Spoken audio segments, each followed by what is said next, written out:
Is it some devil that crawls inside of you?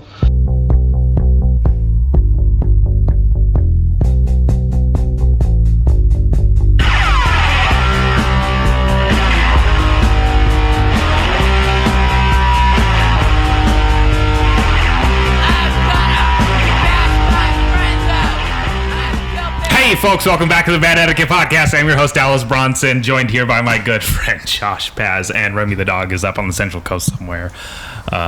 He'll be joining us again soon. Don't you worry, folks. I'm so excited. I'm dead serious. Hi. How Hello. You doing? Thank you for joining me. Oh my gosh. You got it. I got it? Oh, so happy. You have no idea how happy this makes me. I can't remember last time I felt anything above the waist here. This is fucking phenomenal. How you doing? Good. Have about half my coffee in me, so feeling ready to You could be a little better. chit chat and then pee a little bit later. Nice. Here we go. I'm I ready. got nervous again. I get nervous talking to you already. I've known you for a good 6-7 months here. We should be good. Has it good already old been pals. 6 or 7 months? December, yeah. Oh gosh. I honestly feel like the holiday time at that store was just such a blur because I was doing like the whole transition of coming from Solana Beach. Oh, so how new were you to that store? I had just gotten in there maybe Thanksgiving. I think I was there Thanksgiving. So you were like fucking barely newer than I was. Yeah. That's yeah. crazy. I mean, not new to Starbucks, and not that I was new either, because you've been there for a long time. It was, oh gosh. So I was going through kind of a transition with my store. Yeah. There was some sticky stuff going on, and I was getting kind of frustrated with 21 hours one week and 27 the next week. So it was rotating between those two numbers back and forth, and I was just over it. So. And were you working another job too? I was, but that stopped when pandemic started. Oh, yeah. But other than that, I was picking up random jobs here and there. One of the customers down in Solana Beach, he had a house renovation that he was doing, something $2.6 million house that he was building. So, Nice. And he's like, if I save these products and if I recycle things, he gets like write-offs. Yeah. So I was like, all right, I'll help you. And he was Yeah. paying me like $20 an hour. Hell like, yeah. under the table. So I was like, that's a I'll put in some slave labor. It's We'll a get this going. good rate. Fuck yeah, man. What was the other job you were working before the pandemic hit? Nixon, the watch company Nixon. Not the presidential administration? No, I don't know anything about him. I was telling my brother about you because he had given me this watch, and Yeah. I was saying like, oh yeah, he used to work for Nixon, and my brother was like, wait, how old is he? What the fuck? And I was like, not the president Nixon, like the watches, you goof. And it's funny because I look at like, skating or action sports, maybe surfing, snowboarding and whatnot. I think it's like, okay, everybody knows about skating and surfing, Tony Hawk even. Yeah. And so I'm shocked sometimes when I do tell somebody about Nixon watches and I feel like, okay, they're around my age. I think they might be, knowledgeable of action sports. And then they have no idea what Nixon watches are. So People who don't know what that name is in my head, like synonymous with watches. That's when someone asks me what a watch brand is, like it's Rolex, Nixon. Two very stark differences in terms of like customer base, I'm sure, but those are the watches I know. Yeah. I don't know another fucking name. Yeah. What are those Iron Man watches? What are those? What do you mean? Oh, the diesel ones? Or? Sure, I have no idea, but they sell them at Walmart, dude. They have Iron Man on. Oh no, it's for people who pretend they did the Iron Man. Sorry, G-Shock. That's what it is. I know G-Shock, yeah. And see, that was a distant reach, man. How long did you work for Nixon? Oh gosh, a little over a year and a half, maybe even a year and 10 months, maybe. Fuck so yeah. It was random. I had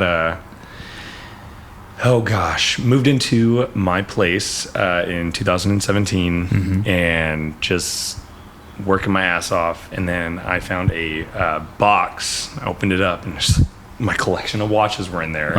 And I had been cruising through Instagram and I saw that they were doing free battery changes. Oh, and so I was like, okay, so it's a week period. You bring in your watches, they'll do free batteries. I was like, done. I don't have to do it this time. That's cool. Like, I'll pass. So I brought in 16 watches, and they all needed. I know they all needed battery changes. And who has 16 watches? Well, that was the ones that weren't working at the time. Oh my god, those are the ones that weren't working. So Hoarder. I took them in, and normally I had just dropped them off like in the front office. Yeah. So the building has like a front door. You walk in, it's like the receptionist and whatnot. Yeah. I'd been in there before, dropped them off and whatnot. But there was a sign throwing me around back of the building, and there was like like an alleyway, I guess you could say. Yeah, like the service entrance. Sketchy as fuck. Oh, yeah. But Alleys anyway, usually are. I walked back there, and there was a door, giant red door, and I walked in, and it was just like this very chill warehouse vibe, and it was their shop, and it was a custom shop, and it was like all the watches laid out, all the merchandise and whatnot. So it was being a fan, it was very nice to walk into. But I walked up to the counter and I told the manager, I was like, hey, I have 16 watches that I need batteries changed. And she kind of just looked at me like I was crazy. But I told her, I was like, you know what, take your time, it doesn't matter, like I just started my staycation, so let's go ahead and you know, take however long it takes, like let me help you through this. I know 16 watches is a lot. But anyway, walked around, just had a good time, and before I left, I was offered a job. What? So same day? Same day. Damn. How fast can they do watches? I thought that would be like a week for 16. Well, no. So the biggest thing is, I mean, personally, you know, I could bust off the back of a watch and change a battery within 5 minutes. Wow. You know, if that. Okay. But with 16 watches, and also making sure that a lot of the watches too, like you'll see WR on some of them. What's that? It's water resistant. Oh, okay. Duh. So Makes then sense. they'll have like, you know, a number and then an M afterwards. So like how many meters that they can survive, like the pressure. So they actually have pressure testers, and so you put it in like this little chamber, and it'll actually test the pressure. Fuck? I know. So because a lot of these watches it's like a action sport. So like they want to make sure that they can durable. They can withstand that shit. Exactly. Yeah. And so it's like they pressure test every watch after the battery change. That's fucking legit. That's a real custom shop. And so because of that, that's why we set up, they did like work orders. So they sent them out, and then it was to their warehouse where they had, you know, any and every part and pressure testers and whatnot, so that they can handle it there at their own leisure, like, you know, in a certain amount of time, and then send it back to your address. So they would just mail them back to me. Cool. But yeah, so that they offered you a job. Me a job. Were you just? I mean, I assume you were just as lively and energetic and charismatic as you are now, if not more, because you are younger. So I'm pretty sure you could walk into anywhere and they'd probably offer you a job. And see that, and that's I guess that was the thing that sort of threw me off, because in my mind I was like, you know, like here's this company that I held, you know, in such high esteem. Yeah. Like, you know, I put it on a pedestal, like, oh my gosh, right? And then you're like, what a bunch of morons trying to fucking hire me. And I was thinking, like, why would you want me? And I even said no at the very beginning, because I was working full time at Starbucks. So I said no, but she said, you know what, let's work with it. We could just do part-time. Let me know. Let's just set up an interview. Oh, that's cool. But yeah, I was definitely energetic, and I think that was a big reason of why they wanted, you know, myself to be in that retail shop. Yeah. They wanted somebody who would, you know, sell just their like watches, son. you know, the coffee shop, you know, just being loud and obnoxious, bringing people in. So you seriously are, like, you bring a fucking joy to strangers' days every day. Even if you're not in a good mood, it makes me sick, first of all. But it's so nice to see, like, people are capable of that. And, you know, I don't know. You make me better. You know what I mean? Yeah. Like, seeing you being capable of that makes me go, oh, I'm not doing enough. I love people like you. I love when people have that, like, charisma, energy, just disrespectfully individual. Just like, I love that. Like, unapologetically themselves. Yeah. And it makes me go, like, you asshole. This is literally what you've been trying to, like, just hone in my whole life. And then I guess you make me see, like, oh, like, there's all these problems people have that they're not they're not letting themselves be. And then, but then also it's like, well, I guess people are different. Some people are like a lot more subtle. You're not. And that's totally okay. But it's also like, you have so much fun with it. And you've been with Starbucks for how long? September will be 15 years. 15 years. Yeah. Jesus fucking Christ. Holy shit. Oh, I was 11. Well, Jesus. Fuck. I will say it is kind of a mindset to get into, and I think it also brings me back to martial arts. And there's a couple different things that have sort of added to that. Yeah. That How did you accumulate that? One of the things that I can remember is in martial arts, I came in and I was a instructor, or just like a coach. Yeah. But somebody who wasn't teaching the class. I was like one of the trainees or something like that, where I was still higher rank, but I wasn't like the sensei. You know? That's kind of what I am now. Yeah, absolutely. So I was helping out, and I was like teaching certain drills or certain parts of the class. Was having a tough day at school, and I don't even remember what the fuck it was about, but I came to so innocuous, so funny. Came to the dojo, and my instructor, ironically, last name Coffee. That's good. That's fucking good. And she pulled me aside and she said, "Hey, whatever's going on outside, the moment you tie that apron and the moment you step onto this floor, that shit stays outside." Yeah. And like, I knew that. I had known that before, but then in that moment, it was, kind of imperative that I sort of get into my role. And she said to me, all these kids don't know you outside of who you are to them here, and you are their hero here. Mm-hmm. And how true. In my mind, I was like, oh my God, I'm their hero, right? Like I was this young, naive kid. Yeah. But it really didn't click that I could be a leader to them if I did the right things, if I stepped the right way. Yeah. So I know that was a turning point. I still remember it to this day, like what she said. So I literally took off my belt, retied it, bowed in, and walked onto the floor with a different mindset. Wow. But then also with Starbucks, some random shit happened, like being hospitalized, near-death experience kind of stuff. Well, but there's a story there. What the? You don't just brush over that. That's what these are for. Oh man. You can come back to it. I'll come back to that. Right. But just not knowing people, like. There was a gentleman who drove through, and this is before I was a shift supervisor. Yeah. Like I was my first year in the company, and I'm not gonna lie, I was fucking obnoxious. Everyone hated me. Because I was just loud, and I had this giant afro, and it was just horrible. Oh, yeah. I was in the back doing the dishes, and nobody told me, because you know how sometimes like when we're closed, like we're closed, yeah. And like they yell it and whatnot. Nobody told me that we were closed. Oh shit. And so I'm in the back, I have my headset on, and it dings. Yeah. And no idea what time it is. Oh, and I take the order. We're 6 minutes past close. Oh, you asshole. And so I take the order, and like my other coworkers, I could hear them from up front, and they don't go on the headset because they didn't even have them on. Yeah. They're like, we're closed. Oh, and then I'm like, all right, well, I'm already taking your order. Like, let's just handle business for you. Yeah. Like, and we'll get you gone. Oh. They were pissed. But anyway, all the guy wanted was a chai. And I was like, fuck. I can handle that. Like, I got that. Yeah. So I made the chai. I didn't close my till yet, so I rang him up, and he left. Next day, I guess he had come back in and talked to my manager. Yeah. And he was grateful because his wife was pregnant, and all she wanted was a chai. Oh, man. And so it's like, you really don't know, like, what people are going through. Not at all. And so I think that's one of the biggest things that I put at the beginning of my filter. It's like, I don't know who these people are. I don't know what they're going through. Yeah. But if in that one little moment I can like crack a smile, that's good enough for me. Yeah. So I don't know. That's funny. I have such a different approach. Like when I hear them, like I have to like wait till they're humanized, like because it's just such a voice that I'm hearing, and I have to see their face. Oh, like when you're on the DTO? Drive, yeah. Okay. Which is drive-through order, right? Yeah. Gotcha.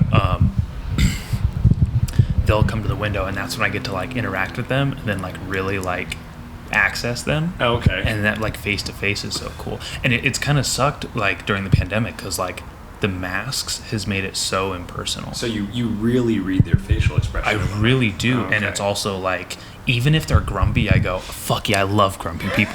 I'm such a grumpy asshole. Like, it is like I'm like, oh, this is awesome. You know what I mean? Like, I get a grump. Oh, I hope I make his day, and he's like, he can't help but be a little happier, even though he's grumpy. Like, he's just gonna have to drive that energy somewhere else. I mean, even if those situations, you turn around and you, I mean, I don't know if you do this, but if like they're pissed off about something, I think it's like, all right, well, like this can go one of two ways. You can be happy when you leave, or you could still be a bitch. And it's like, all right, how's this gonna go? So I don't know. Man, it's hilarious. But like, what happened yesterday? Someone called the store.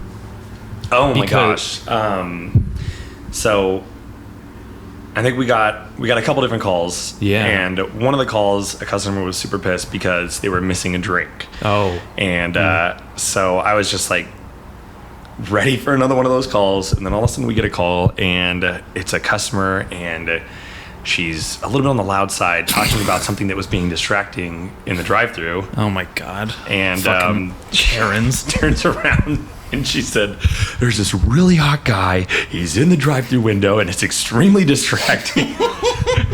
And I was like, oh God. I was like, I can't. And I was debating in my head. I was like, let me just get off the phone and never say shit to you. I was like, this fucker. No, I'm not gonna say anything. That's one of those moments I'm thankful for the masks at work. Oh my gosh, I go from a 6 to an 8 real quick with the mask. You were having a good hair day too. Yeah. But I turned to you, and while we were still on the phone, I said, all right, hold on, I'll let him know. And I looked at you, I was like, Dallas, tone the hotness down. No, you said cool it down in the drive-thru. Cool it down in the drive-thru. We got a customer complaint about you being too distracting. Oh man. The worst part was I was thinking about it, and I was like, I didn't see like any babes come through.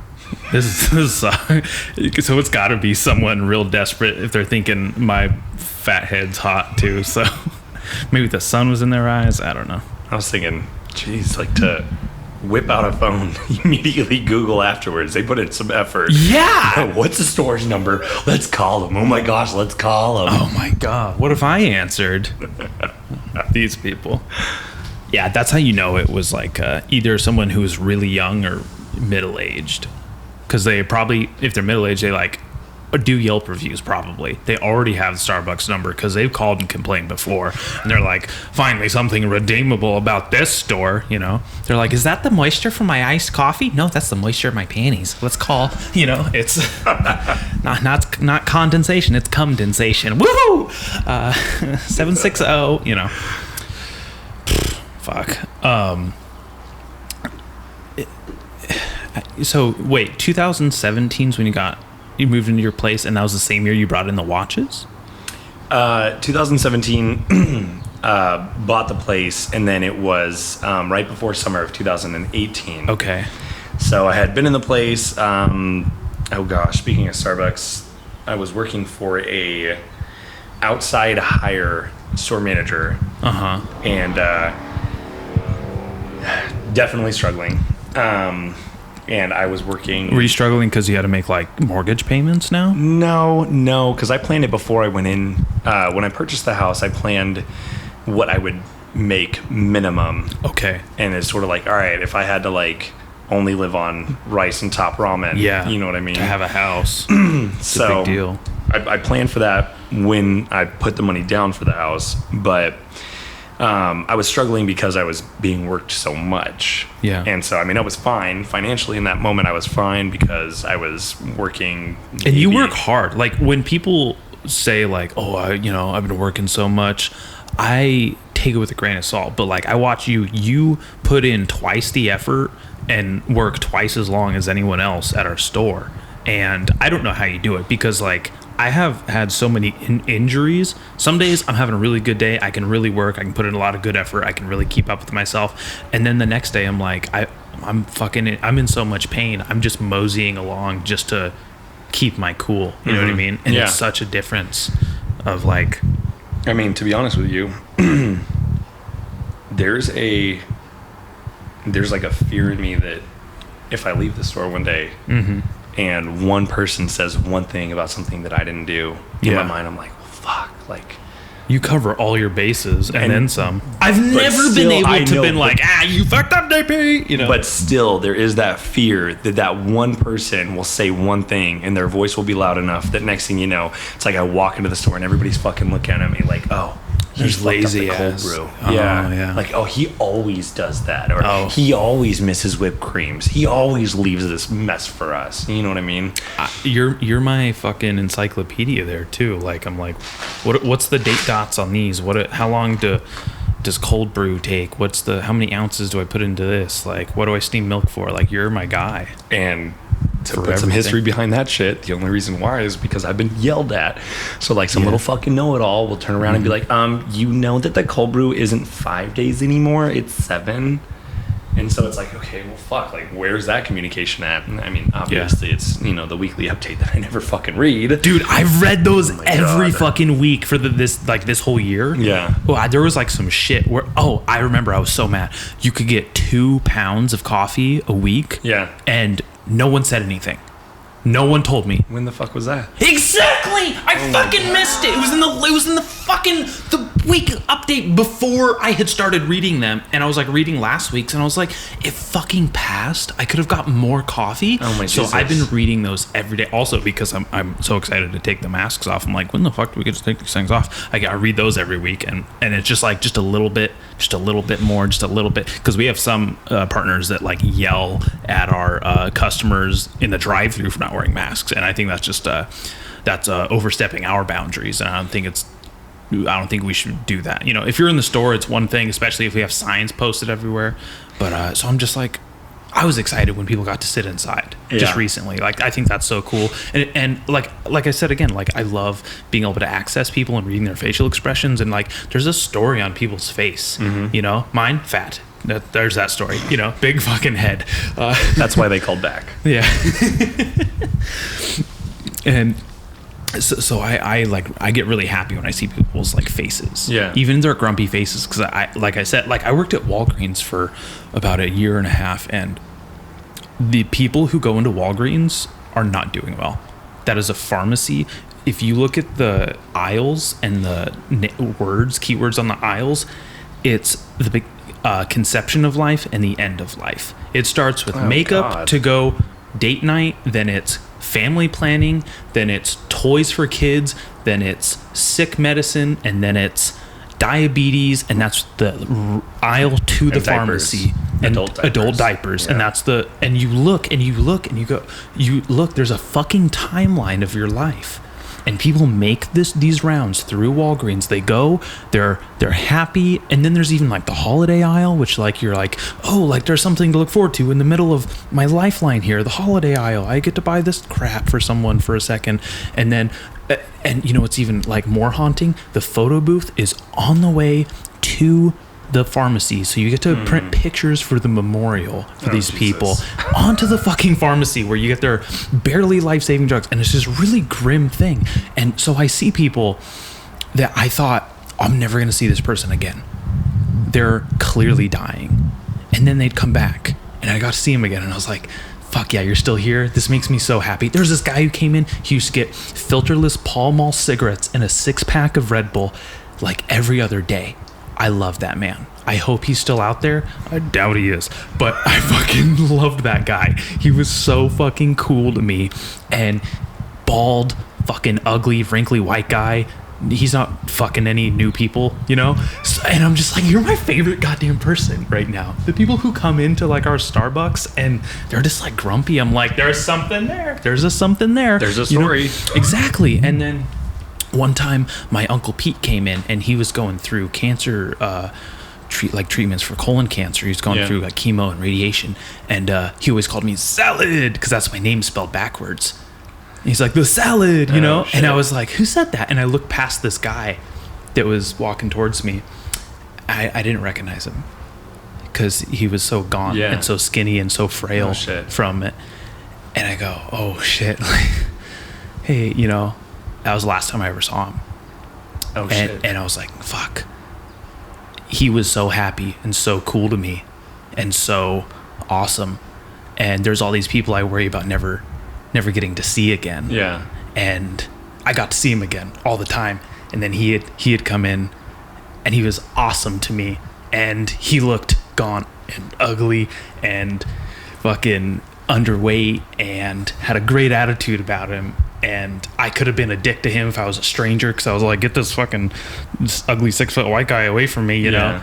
And I got to be really cool to him. He was cool to me, thankfully, because we fucking knew each other. But if it was someone who didn't know, I would hate to think that, the last time that person saw me, I was a dick to them. Yeah. And they got to carry that into the afterlife with them or something. Yeah. So I love when I get to be cool to people that otherwise wouldn't be very cool to us, and just kind of change. It's cool. It's like you get to change the social currency. Yeah. They get to like be like a butterfly effect almost, you know? Okay. Yeah. Sort of. Okay. I see what you're saying. Yeah. So instead of just treating it as like a transaction and making somebody happy in that moment, it's almost like, okay, if I never saw this person again, what would be that lasting impression? Yeah. Fuck. That's a little bit heavier than I was thinking. Shit. That's why my head's so big and heavy. I'm carrying the weight of the world on this fucking shoulders. That's why my back is mountainous. That's why I have a hunchback. That's why I saw that back brace the other day. Yeah. Okay. Makes sense. Oh my gosh. And I'm over here just thinking to myself, like, God, let's just make them smile. And then once that ends, I'm like, all right, I'm good. Don't think about anything else in their life. No future. Just like make them smile in that moment. Oh, wow. Okay. Different perspective. I gotta piss really bad. Okay. You want to tag team? Sure. Okay. Here, you go first. It's just the door to the right. I'm just gonna talk, and then I'll pause it when you come back. Don't even worry. I'll Josh pause it. Don't even worry about it. You introduced me as Josh Paz, by the way. I did? What an asshole. Sorry, his name's not Josh Paz. It's Pause. Yep. I fucking told myself too. I was like, it's Pause, not Paz. Watch me say Paz, and I fucking did it. He didn't even correct me. What a nice guy. But he did later. See, he's not gonna forget. He's not one of those people that's gonna forget. Like when you like besmirch them or like do them dirty. Like he's gonna remember that. It's kind of interesting. People are cool like that. People are fucking tactical. You gotta respect the tactics. Oh man, we haven't even like scratched the surface of this. This is so cool. I'm so happy to be here, you guys. I have not had a new guest in a very long time. Like a guest that's new to you guys and me as well. This is a really fun conversation, so I hope you guys are enjoying it. And this is honestly a perfect place to put those fucking commercials, huh? Let's do it. As soon as I pause this, you guys are hearing some some capitalism coming at you hard. For those of you guys who are unfamiliar with what's going on, I currently work at Starbucks. He works at Starbucks. He's a manager of mine, and I'm moving shortly. So this is one of the last opportunities I get to hang out with this person, and I can hear him washing his hands now, and that's very polite. So I'm really just trying to like squeeze all the juice out of this that I can. And you guys have heard the podcast, you know. It's fun to access people, like I said, like I was telling him. It's good. So here he is. Hello.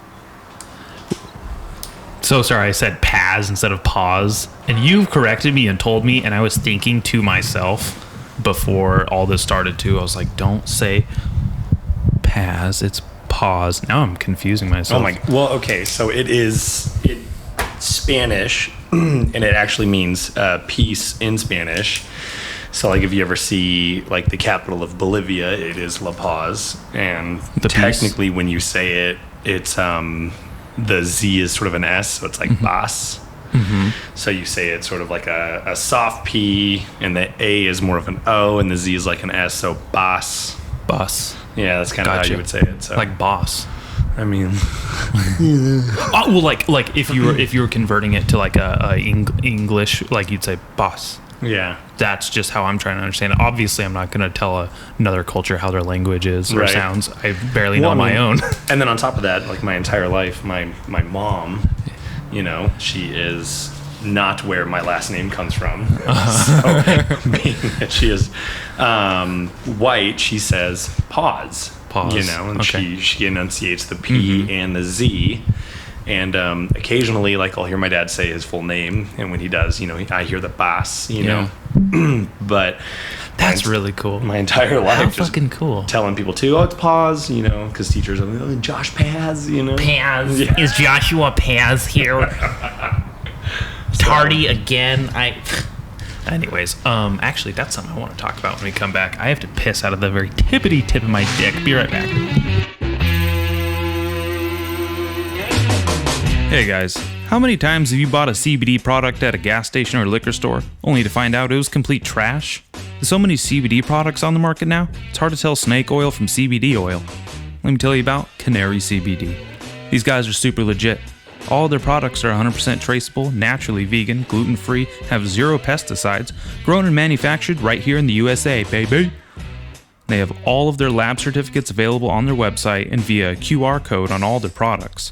Not only is Canary transparent and legit as fuck, their shit is tasty. Check out their website at www.canarycbd.com. That's CANARICBD.com. Use code BADETIQUETTE15 for 15% off your first order. Again, that's CANARICBD.com. You can follow on Instagram and Facebook at CBD Canary or Twitter at Canary CBD.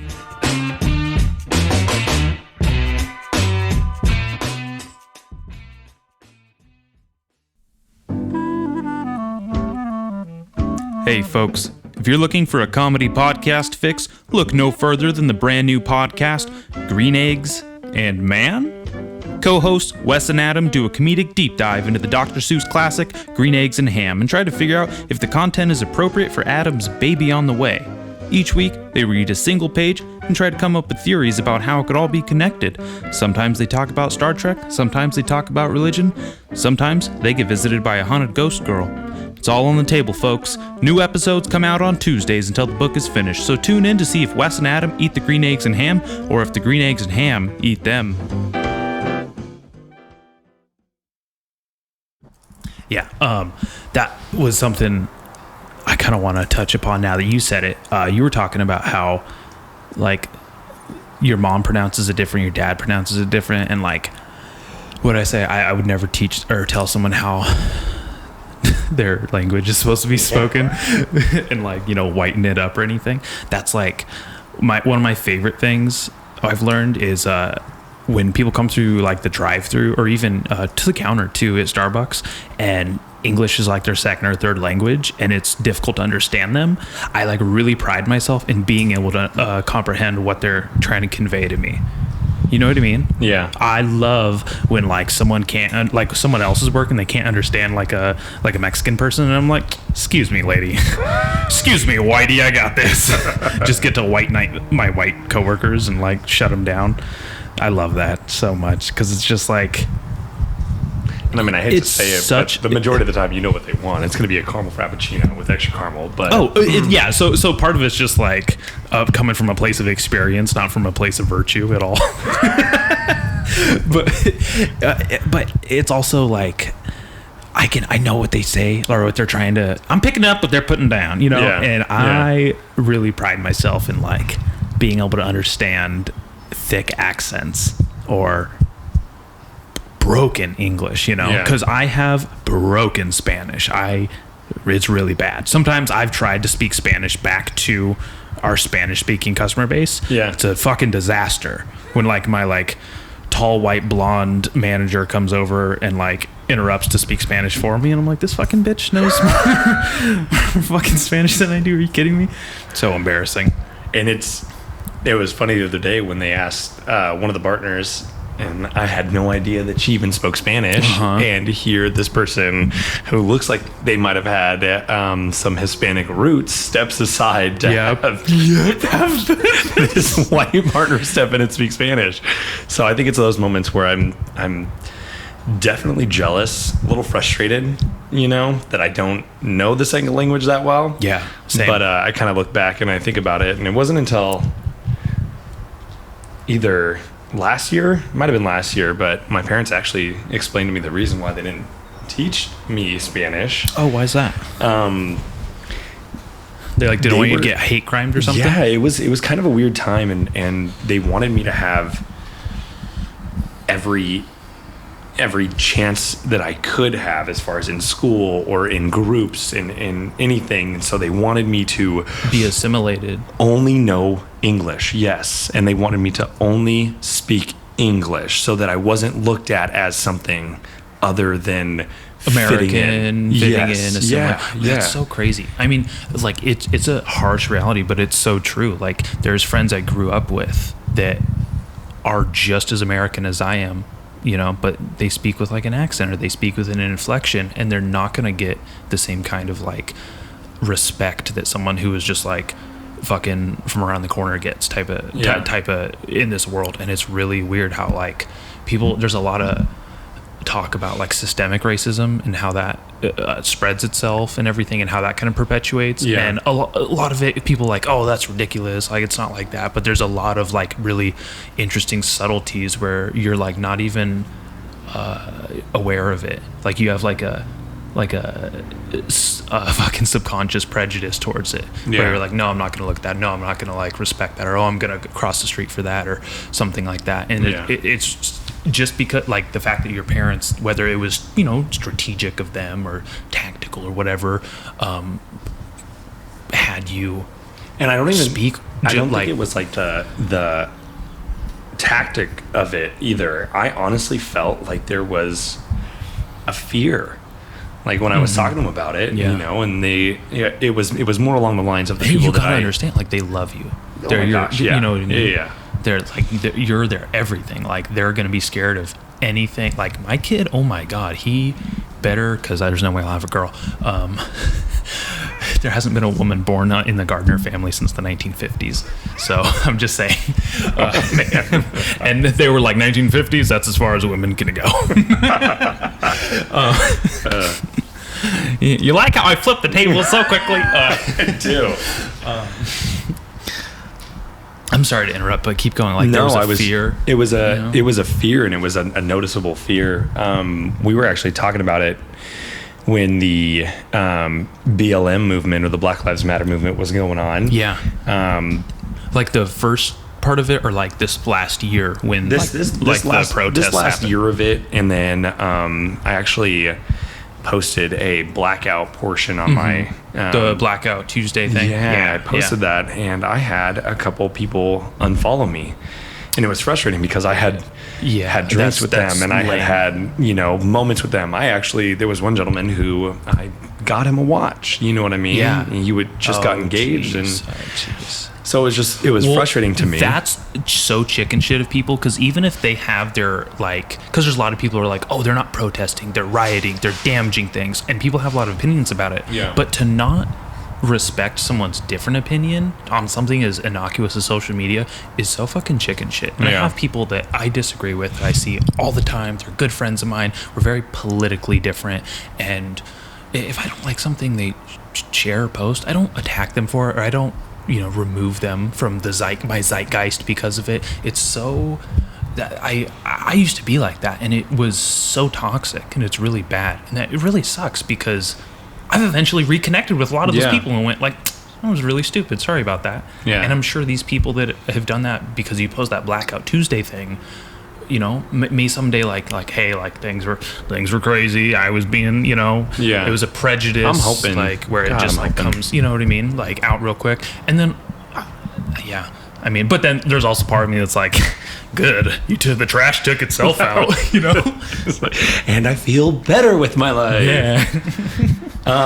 But I actually, the neighborhood that I grew up in, it was a little bit cultured, I guess you could say, but for the most part, it was ethnically sort of mixed.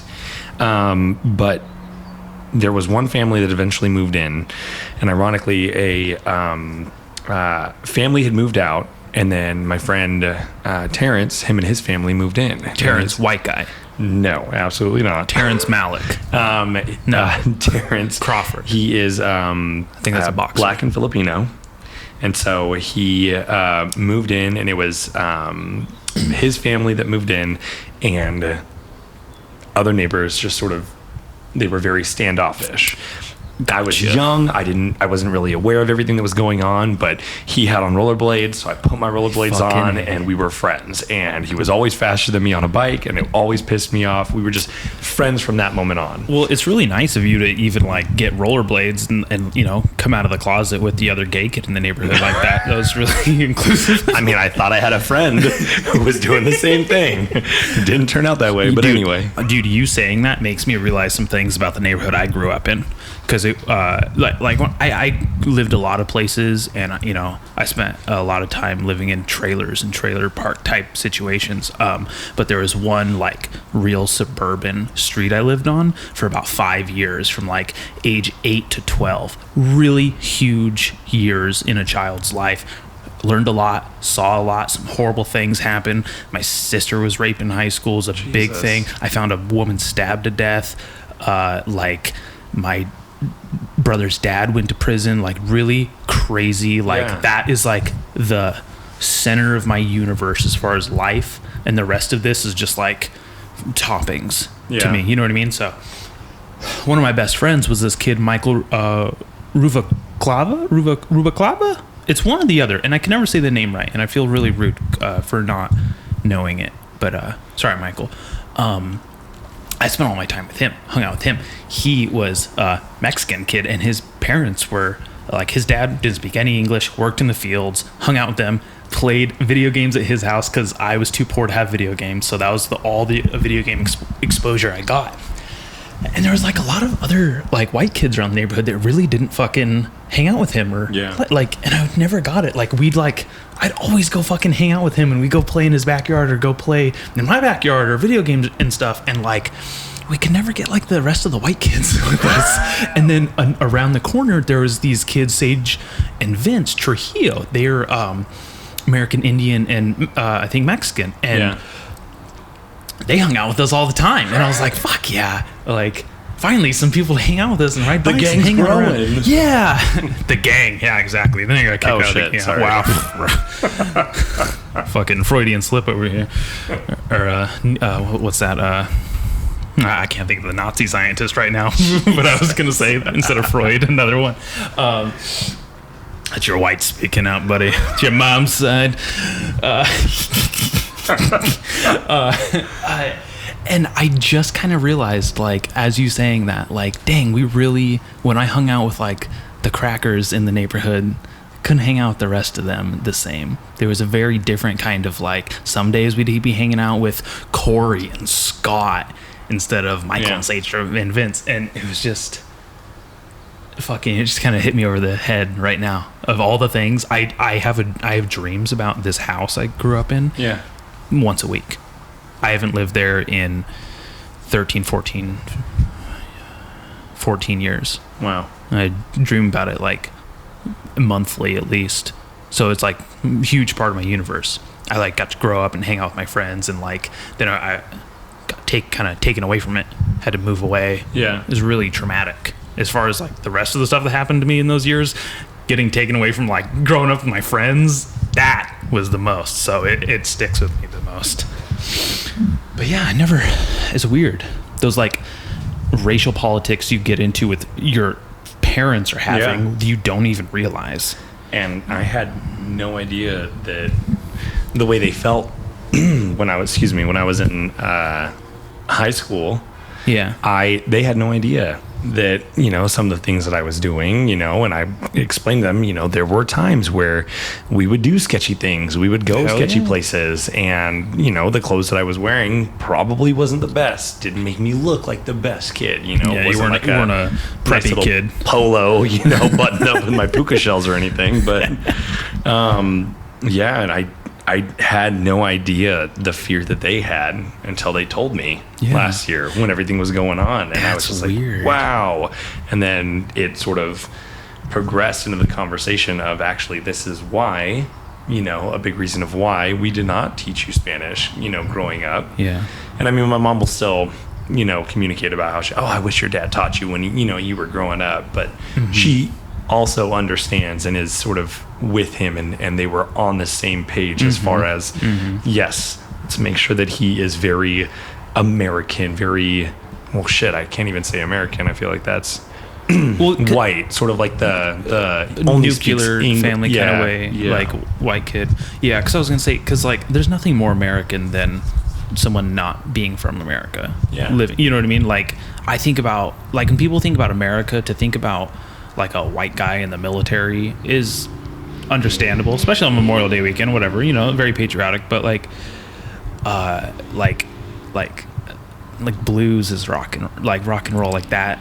That's not from American Indians. That's not from white people here. Like that those people are here because of slavery that invented that. Like that's American. You know what I mean? That's so cool. Like the best Mexican food is in America. I hope that's American. You know what I mean? Like the cultural melting pot. Like there's nothing more American than that.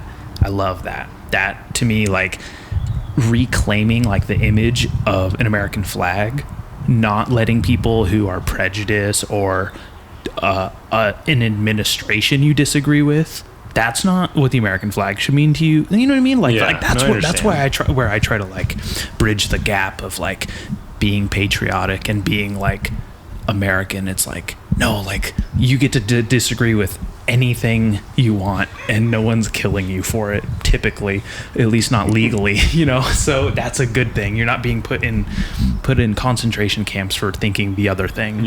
So that's very American, and I like that. Like your friends unfollowing you because of the blackout thing, very American, unfortunately. I mean, you know what? You were allowed to do that. They were allowed to do that. It was frustrating.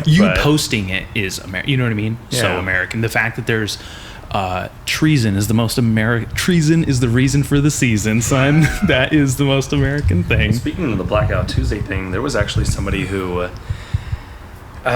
messaged my girlfriend or texted or there was contacted something, there was a contact. I can't remember how it was. Oh my gosh, it was a post of a friend. She posted for a friend's birthday, and somebody else put a comment on that post, but it was weeks later after the post. Ugh.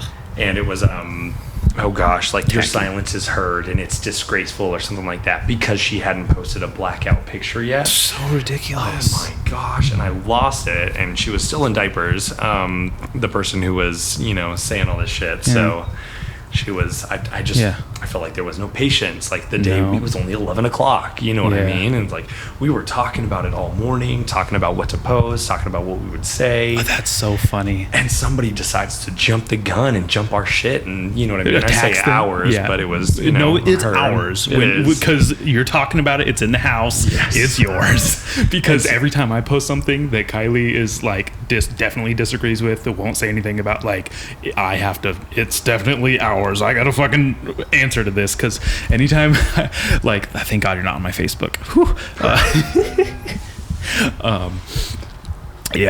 I think again, that's the other side of the coin, where it's like there's barbs on both sides of opinions, and there's things you can agree with, and that's where like the cultural Venn diagram happens, and that's where I kind of like find myself a lot of the time, is a lot of the middle grounds, where it's like I agree with a lot of what this person's saying, and I agree with some things this person's saying too, and I think that's good. That's okay. It's hearing both sides, both ears work. I'm actually one of the ASU classes that I'm taking right now. It's about conflict avoidance, and it's actually sort of talking about like the Aikido way of conflict avoidance. So Aikido. Aikido is more of taking somebody else's energy that's coming towards you and blending it, making it your own, and then using it to either deflect somebody else or take care of them while you're taking care of yourself. Yeah, interesting. But the ways of dealing with conflict, I guess there's like avoidance, aggression, integration, collaboration, and then I don't know what else there is, but collaboration is like at the very end. That's what you learn. Like that's the final boss, right? Like that's the final step. So just like you said, like that Venn diagram kind of shit, it's like that collaboration is sort of if somebody else is not able to collaborate with me, or if somebody else is not able to see like the Venn diagram and they only see that one side, it's like, okay, like, am I really going to waste my time? Yeah. You know, I'm going to avoid that. Exactly, there we go. Because I hate to say it, if you can't see both sides, like you said, the bar, both sides of the bar. Yeah. Like, what's the point? When people, a lot of times I'll just laugh react to that shit. Yeah. Like if someone, like people, I gotta be honest, anyone who's my friend on social media is typically knows what's in store. Yeah. They know what they're getting because they know me in person. They go, all right, you know. And, so most people have just learned to leave me alone or just like ignore me, which is nice. Or like say like, right on, brother, you know. So there's some of that shit too. But it's like I have like a funny policy on Facebook. If there's more comments than there are likes, I unfollow the post. I remove the notifications because I'm not gonna. You guys are arguing in my comments about like a meme I shared, buddy. I don't care what. Oh, it's your post. My posts, things like that, where I'm like, wow. I'm not gonna do that, because I just share things like, you know, even if I disagree with it. That's another thing I try to convey to people, and I've said it on every other podcast. If I find something funny and it's funnier than like my take on it, even if I disagree with it, I'm gonna share the funny thing because like the laugh is so much more important, especially if like I disagree with it too, because it's like, damn, you got me there. I don't really have an argument for that. It's also like a topic for conversation, and you're like, well, shit, what do other people think? You know what I mean? You want to like pry into their minds too, and this is a platform for it. So. It is, and it's really cool. But and then that's why I like having the podcast too, is because I get to, you know, dialogue with people, and then my people who do know me and listen, they go, he's not actually like as edgy and dumb as those memes he shares. I hope. They don't just think surface level, but like you said, like, oh, if you think that, like, if you can't see that there's more beneath the surface of something, you're a fucking bigot yourself. Yeah, that's ridiculous. I hate that. Hate people like that, and that's where I'm a bigot. Where I am intolerant of intolerant people like that. Well, I honestly feel it's like there's a point where I can try to communicate, and then if it reaches that point, I'm like, all right, I'm arguing with this person for a reason. Let me put in a little bit more effort. And if that doesn't work out, then I have to stop. I have to stop because it's just emotionally draining at that point. So, things online, they're not very rewarding. It's gross, you know. It's just like for a goof, a laugh most of the time. To bring it full circle, it's almost like you're, like you said, you don't really have that communication with them at the box in the drive-through. Yeah. But the moment they get to the window, you can have story. That dialogue. Like, there's people that I see online, and we are right at the brink of disagreeing constantly, and then it's all hugs when we see each other in person. Usually because I'm a lot bigger than them, and they know I can beat the shit out of them. So like, why would they argue with me? But that's just on like a brute force level. That's on like that's like conflict avoidance level. That's the first level. That fear, is that before or after the hand thing? The little hand exercise. Where are those grips? things? I think I left them in the car. Oh man. I am always trying to be the tough guy I never was. That's for sure. It's so hard to make up for lost muscle and lost time. Like, my parents were very forgiving of whatever I wanted to do, and they didn't push me to do anything, so I didn't always make the right choice, or a choice that would have served me, invested in something that would have served me better in the future, like athletics or sports, or, you know, education, you know, things like that. I mean, you could almost argue that the opposite side of that is like, you had so many chances to fail, and I guess the reason why I think about that is I've messed up so many times. I've dropped the ball so many times, whether it's Starbucks, you know, outside of work, whatever it is. Yeah. That I've learned so much, and it's like, all right, I'm coming towards this little crossroad here, and I know not to go down that road. I fucked up down there before, so let's go the other way. Fuck yeah. What you brought up martial arts earlier? Yeah. What martial? When did you start that? What did you do? I started when I was 6. And okay, so like a core martial artist. Like that's like a good time to bring. I wanted to do martial arts when I was a kid so bad. I did not want to do it. Well, I did. My parents could not afford it. and I never did. In the cul-de-sac that I was living in before Terrence moved in, I got the shit beat out of me by 3 brothers. Oh, fuck. And they did it just for fun. And then when my mom confronted their mom, it was a boys will be boys sort of communication. And so after that, you know, my mom's like, let's put him in martial arts. Let's teach him how to defend himself.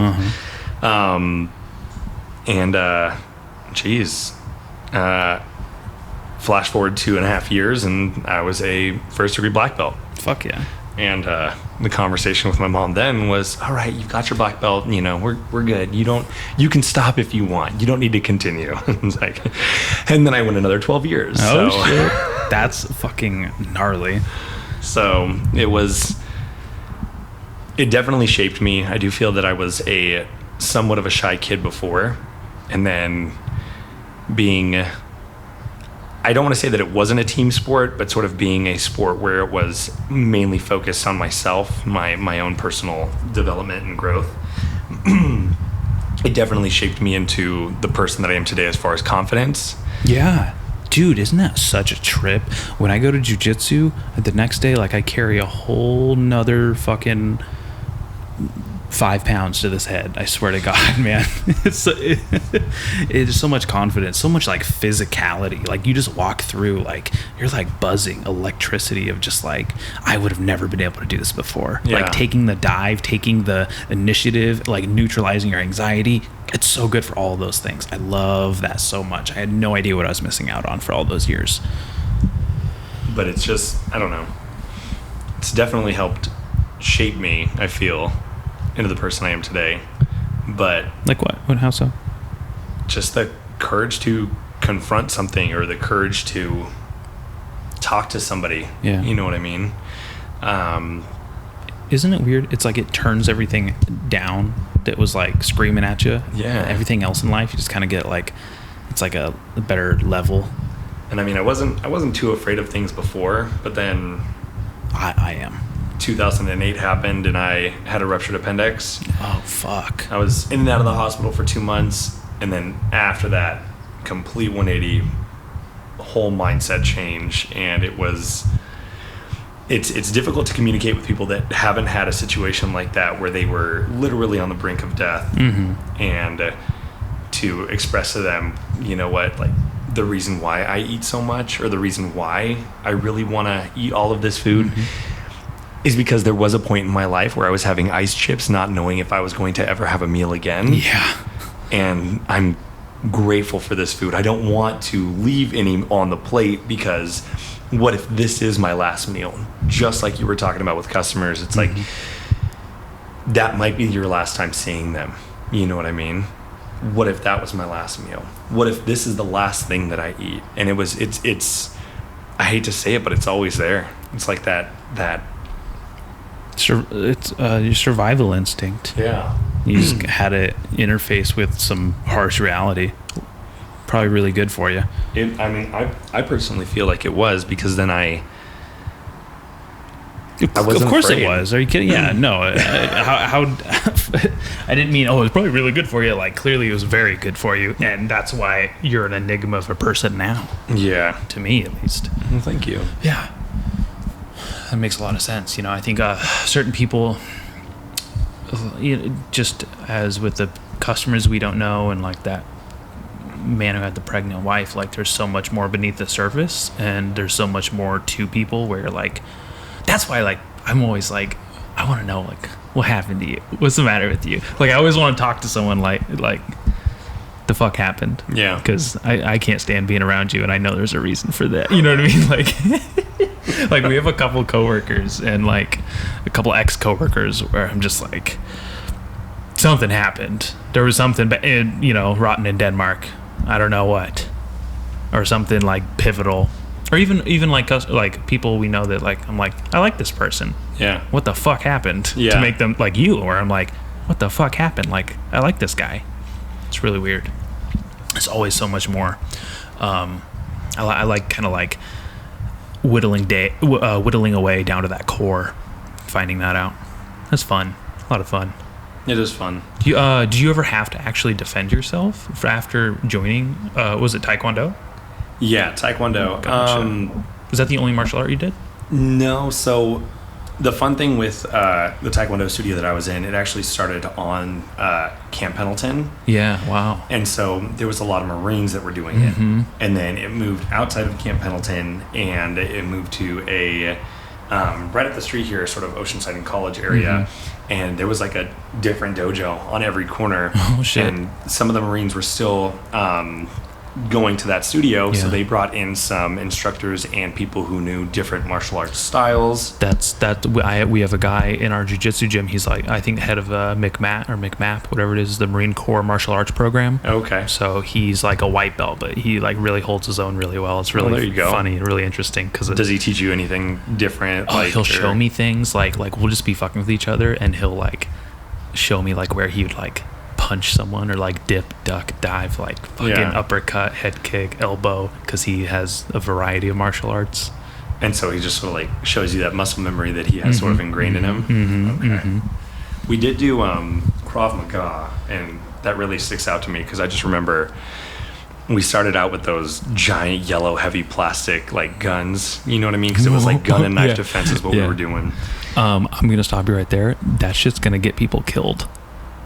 Oh, playing and doing that, like thinking self-defense? that they're gonna disarm someone like that is not a good.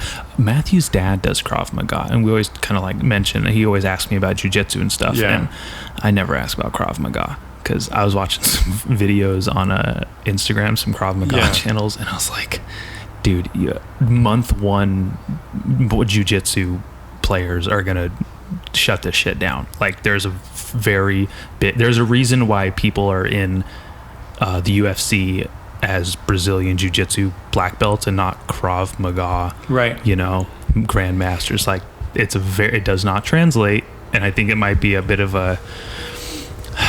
There's this great page called McDojo Life, like the strip mall dojos, and it shows all these people and their ridiculous martial arts because it's ran by a bunch of like jiu-jitsu guys and stuff. But I mean, I think the biggest thing too is like when we were doing the gun and knife defense, every single time they would say, you need to understand that if this happens in real life, you're going to get shot and you're going to get stabbed. Oh, really? And they wouldn't tell you, oh my gosh, you can dodge bullets. Oh my gosh, you'll never get stabbed. You'll walk away unscathed.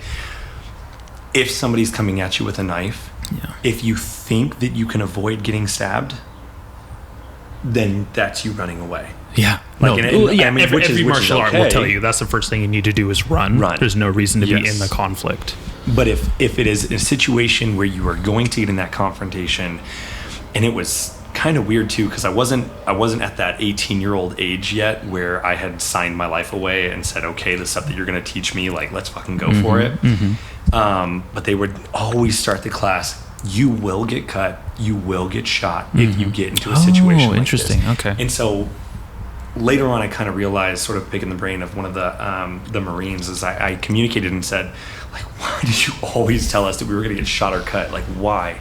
And he said, it's a mental mind game. If you prepare yourself for getting shot or stabbed, then the focuses of future and other things sort of halt a little bit or get fuzzy, and then your mind comes back to that moment. Your mind comes back to that.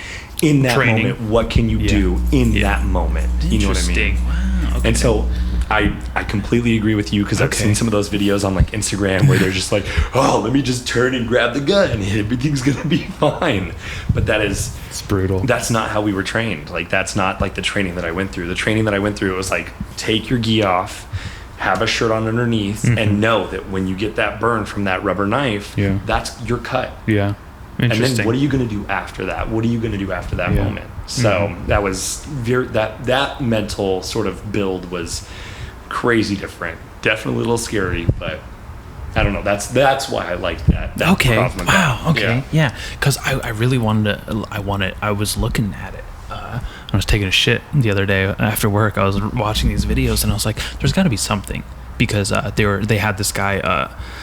Something Leduc, I forget his name, but he fights in this sport called Letwe. It is in Thailand, I believe. It's mixed martial arts with headbutts, and a lot of it is like Krav Maga stuff. And I thought, wow, that's really interesting. There must be some sort of applicability, because Leduc's he's the king of Lethwei. He's this white dude in Thailand. I think he's, I don't know his nationality or anything, but he's a hardcore motherfucker. And I was like, okay, well, there must be some sort of like legitimacy if this guy's there. He's a badass motherfucker. Yeah. Headbutts people for a living and is just like, yeah, it's a really good weapon. I don't see why we can't use it in MMA. So like, son of a bitch. There might be something to this Krav Maga stuff. So I was looking at a couple pages and some of them were ridiculous. I was like, okay, so there's some quality control issues here. There's some quality there. So there was actually some bringing up the whole using your head kind of shit. Some of the interactions as far as like defense goes, it's like, somebody's going to be punching at you. If you know you're going to get hit in the face, might as well take it, but take it in the right spot. And so it's like there's this hardest part of like your head. You're going to break their hand on it. Exactly. And so it's like if you know you're going to get hit regardless, there's no way out of it. You can't duck, dodge, or dive. You know what I mean? Like focus that energy and aim for it too.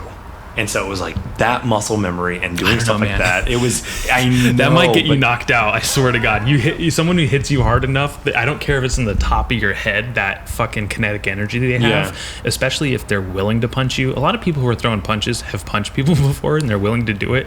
They're going to get over the broken knuckle and you're going to fucking take it right on the head. Yeah. Might be a bad idea. might be you bouncing your head off the concrete and having to talk through a straw for the rest of your life.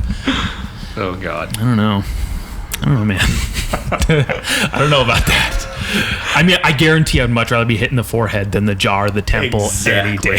So there's some when they were told, like, okay, if you're gonna get hit in the face, just duck your head. I was like, you know what? Like, all right. tuck your chin. Yeah, shoulders up. Absolutely. Hold on, sir. Let me get my mouthpiece very quick. I'm gonna go ahead and take this hit. I need to start wearing a mouthpiece in jiu-jitsu. That fucking tongue. I bit my tongue the other week. Yeah. I couldn't talk right for 2 days. I can't believe that you don't wear one. Right? That's so weird to me, especially. There's other people that wear mouthpieces, like the McMap guy, the Marine guy. He wears a fucking mouthpiece. Yeah. And I'm like, okay, maybe I should wear a fucking mouthpiece. Yeah. And one time I chipped one of my coach's teeth up north, and that's not fun. When I was like a white belt, and he's like a brown belt, right under a black belt, completely versed in jiu-jitsu, and I, just a loose knee, just absolutely hit him in the fucking mouth, chipped his tooth. That one probably hurt a lot more. Like, I know I was like, oh, damn, poor guy, just got kneed by a white belt and chipped his tooth. That's like the inner pain probably hurts way more than that little tooth. Fuck. Not confidence fun. There doesn't matter what you are. I mean, I would actually be more afraid of somebody who is just starting out. Oh yeah, no, absolutely. Most injuries happen because it's uncontrolled energy, uncontrolled falling weight. I've definitely been hurt more rolling with like white belts than not white belts. It's a whole nother story. And I mean, with the Taekwondo, one of the biggest things that was focused on was control. It's like if somebody got their foot next to your face and then pulled it away without actually hitting you, the crowd would go crazier seeing that control than if somebody just letting loose and like knocking your headgear off. You know what I mean? Damn. It's like, okay, that person could have fucked you up, but they wanted to let you know that they didn't fuck you up. That's some fucking badass shit. It was fun. That's some tough ass shit. Yeah. I like that. I like that a lot. If I had kids, I'd put them in Taekwondo when they're young, rather than jiu-jitsu immediately, just because it's so good for like dexterity. I've heard hand-eye coordination, hand-foot coordination. That's really cool. Yeah, you're a tall guy. You are not awkward when you move. I mean, it looks awkward, but you don't do awkward movements. You don't fucking knock things over. Go whoops. Tree. Yeah, I'm not fucking dealing with Chewbacca's hairy ass. And it's funny. Sometimes when I work with the vertically challenged at work, it's. When you say vertically challenged, I think fat people, because they're horizontally qualified. So at first I was like, damn, that was a good fat joke. Like, there's this comedian, I can't remember her name right now, but she came out with this album recently. She's a woman, so she's like 6 foot something. It's called Vertically Obese. So when you said vertically challenged, I was like, damn, fucking Fat shaming some coworkers, nice. So you're talking about Definitely not what I mean. I know you're talking about their her shortness. Yeah, right. White. But it's of all the years that I've been in like those close quarters making lattes and frappuccinos with people, I fear I'm going to turn around, just going to grab a blender and just elbow somebody, and that's it. They're done for the rest of their shift, lights out. But I'm very aware of my surroundings. Like it's like I know how close I'm gonna be. Like I'll pull my elbows in. It's so much fun. It's so much fun. That's one of the funnest parts about working at Starbucks is I'm literally like moving and grooving sometimes, and like just near misses, just so close to almost getting hit in the face. And like I'm always doing this shit. This is from boxing, always, and kickboxing, always like bringing your guard up in your hands and to like protect your cauliflower. To protect my jaw and my teeth mostly. I'm mostly afraid of my teeth and jaw getting fucked up. Yeah. So I'm always like, no, don't hit me here. Like this is gonna guard that. I'll always have my hand up here. Just stupid little shit. I do it when I skate too. My friends noted. I pointed it out to them one time. They're like, oh yeah, they fucking laugh every time I do it because I'll be skating and I'll like move by someone and like fucking act like I'm boxing. I mean, I don't know how to box. I'd much rather you had that reaction than somebody having to drive you to the emergency room with like your teeth out. Oh yeah, that fucking sucks. That's some good muscle memory to have. Mm-hmm. But having it like, I love when me and you were just like two trains coming at each other and just like pew, like just last second, like we both know how to move, and I'm just like, whew, and I'm just like walking to like the blenders or something, and I'm like, no one's gonna say anything. That was amazing. That was fucking amazing. We didn't hit each other. If any of you uncoordinated fucks were there, you would be like, oh, sorry. You just stop dead center and be like, oh, well, which way are you going? They're doing this fucking herky jerk shit, and I'm like, I know which way I'm going. You need to pick a way. Yeah, I love that. And that's what I tell people too. I'm like, don't apologize. Just push through me. Like I am big and thick, and I'm not gonna get hurt if you just shove me out of the way. Because even then, it's like if you know which way they're going, it's like all right, then I could be a little bit quicker and walk around their you, momentum. Move around you. Yeah, love that. And it sucked there for a while when my knee was really hurt. I couldn't do that, and it was really hard to work because it was like my freedom's gone. I can't move with sexuality now. Oh, speaking of Chewbacca, you're quite the Star Wars fan. A little bit. A little bit? Would you look at? You got some Star Wars shit over there? Well, no, I just looked down because I was like, oh my gosh, I just had a Star Wars watch in this little collection here. Yeah, the other day because I was fixing one. So, one of my earliest memories is my brother showing me Star Wars, the first one, and he put it in on a. It was a video cassette. What is it called? Video cassette in the VCR, and it was what do you call it now? It wasn't burned, it wasn't pirated, but it was like a taped one. It was like a blank tape that they had recorded all of the Star Wars on, the first three.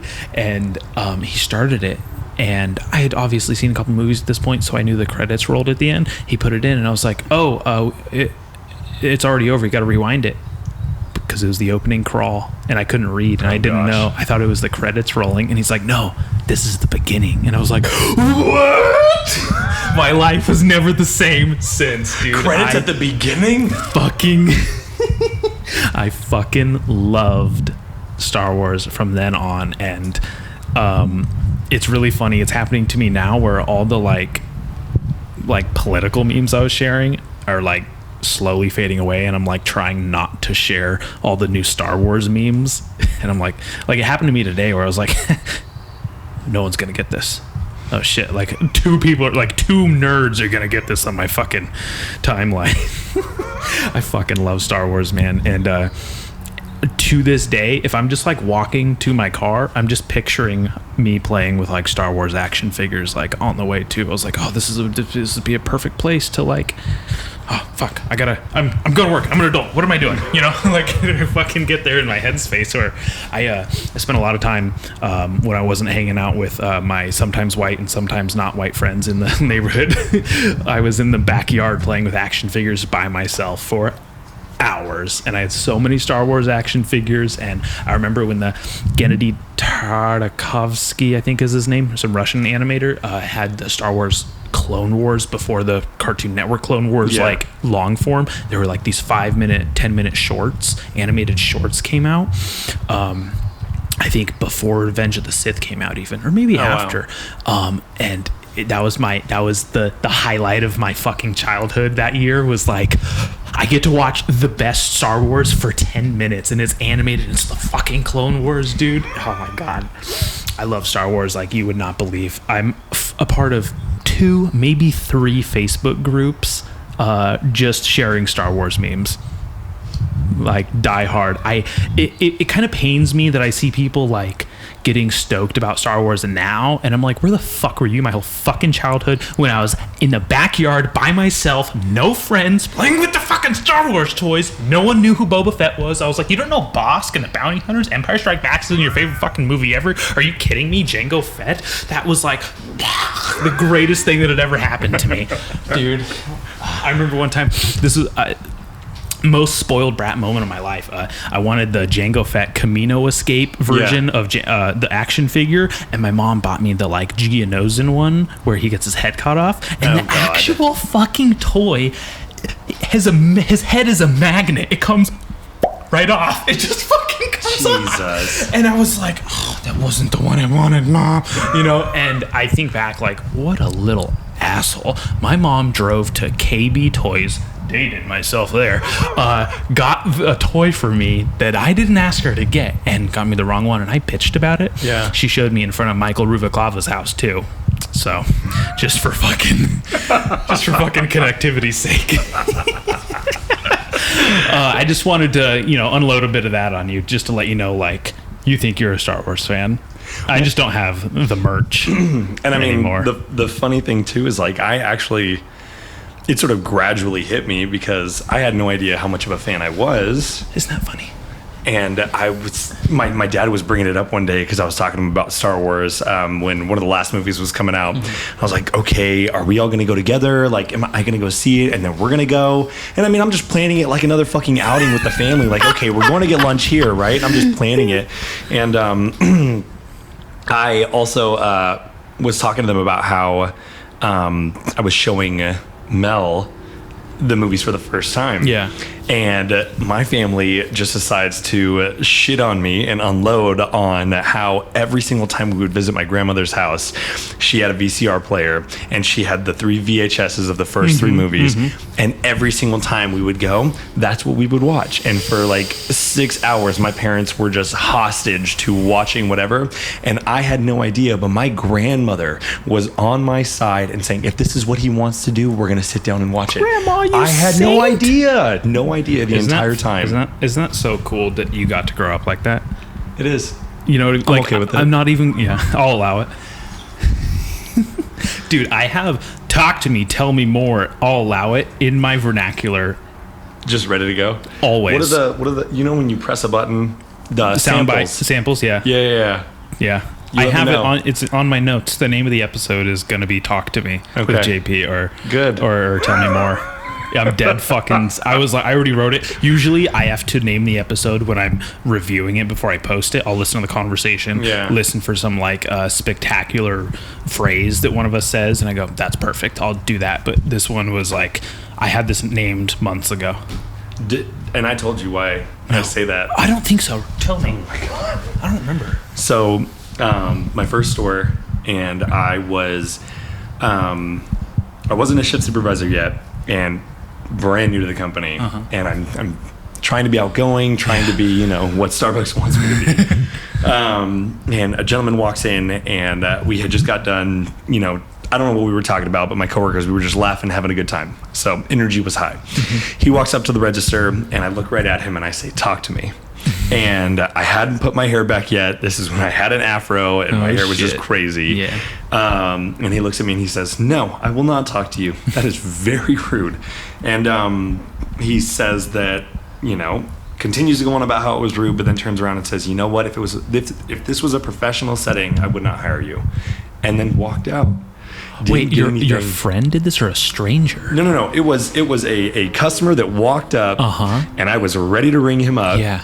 And I had just gotten done having, a fun conversation, and I look at this gentleman that walks up, and I just, "Hey, talk to me." And he just you know what? No, I will not. That is very rude. Oh, He what a just cunt. went off about how it was rude and how he wouldn't hire me. And then I like sort of looked him up and down, and he had like this sort of blazer coat on, jeans, and some loafer slip-ons. You know what I mean? And so Gross. I don't know what he does, but I was like, I don't think I would ever work for you in the first place. After that, I decided I'm going to say talk to me to every single customer. You fucking do. You know what's so funny is when our other coworkers try to do it, and you know what? That shit sounds pretty rude. This shit sounds pretty fucking rude when they do it. But you have It is an art perfected form. the cadence. Talk to me. You know, I can't even emulate you without like it sounding like an imitation. Well, I mean, I hate to dissect further into it, but it's like I look at the person and I'm like, okay, so Barb here probably knits for her grandchildren. Hey, Barb, talk to me. You know what I mean? Yeah. Got to be a little bit softer. Adjust it. So, but sometimes I'll just throw it out there and I just won't even care. So I think about that guy quite often. My favorite is when I'm going like, "Hey, how you doing today?" And they just, "Can I get a?" And I'm like, "Not good, huh?" I say that under my breath, like mic on all the time. And I must not say it. It must not be that big of a deal because no one said anything to me, whether it was the people ordering or our coworkers. I don't know where I get. I think my dad. I get that one from my dad. Oh, that good, huh? Yeah. Wow. So good you couldn't even fucking talk to another person. Just ask you a goddamn question.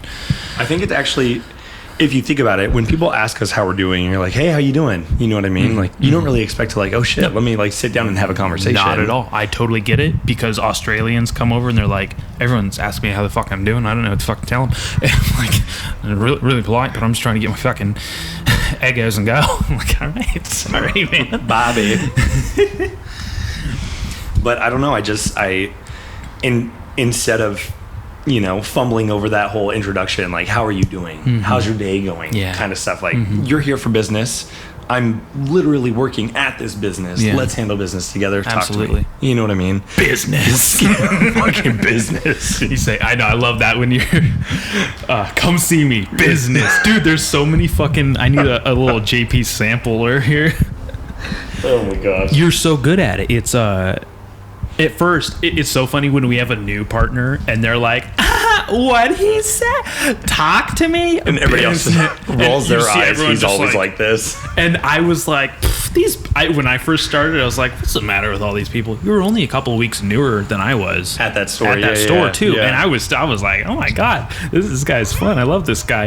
And 8 hours later. 8 hours later. And then I can see why I'm rolling my eyes now. And I'm like, damn, I turned into one of them bitter assholes. But it's also like what going back to like, fuck, dude, you're so good with that, but you have such a charisma about it that I'm always trying to breach that optimization, that next level of like personhood. Yeah. And you do it so well. You do it so explicitly. I love that. Big fan. Well, I also hate how like I get very competitive, and the last store that I came from, we were hitting some awesome numbers just at a lobby store. Yeah. And I'm no drive-through. Very competitive, and I wanted to bring sort of that aspect of what I had been doing for 5 years at one store. I want to bring it to another store and try to implement Part it. of you, absolutely. I'm not gonna lie, I'm trying to train everybody that comes in, like, fuck the pleasantries, let's handle business, and let's get you the fuck on with your day. Weird. You know what I mean? Well, I mean, yeah, no, and I love that too because I love competition. I love proficiency. I love efficiency and being able to like I love when it's the morning and I get to be put in the window because I don't think anyone's faster at the window than I am. Like just me, even you, because you talk more than I do. I do talk a lot of the window. So sometimes that'll like hold it up a little bit. So the other day you put me on at the window, and even my first fucking customer was Christian, and I had that motherfucker out of there real quick. It was great. I was just like, dude, I am flexing today. Wasn't that part of the Starbucks vernacular a little while ago, or like the corporate lingo is like flex your play? Yes. Yeah. So I was like, oh yeah, I'm fucking. This is my little flexy zone right here. This is where I shine. That morning was good. That was actually a really good morning. That was the people telling me I'm too hot. Yeah. That was tone down the hotness, Dallas. Fuck, man. God. Of course, now I'm going to wonder who the fuck it was. Oh, I'm not. There was definitely no dime pieces rolling through that early in the morning. Was it a Friday? That's funny. How fun. Absolutely. I realized I put these gloves on to That's okay. start working on some You know? watches. I know. I got to take a picture. I'm It looks trying to be hilarious. quiet too because I was like, shit. No, I wonder if you they're could actually fine. hear how You- loud these are. while You I'm sitting can't here. hear them. They're not a problem. I like that picture I took so we can see your balls in your shorts there. Yes. So I love when we're at work and I catch you by surprise. Best part of my day. Because you're hard to keep up with, and then every now and then I just get like a fucking jab in or something, or a fucking... I usually have to go pretty vulgar with it You to do. get you. I have to push the boundaries. But there has to be some thought into it too. Yeah, Sonny. But it'll throw me off, and I'll just be like, well, shit, I got to put thought into this. Like, I can't say anything back because it's too much thought goes into it. Something happened the other day, and it was just like I walked around with a feather in my cap the whole rest of my shift because of it. I don't remember what it was.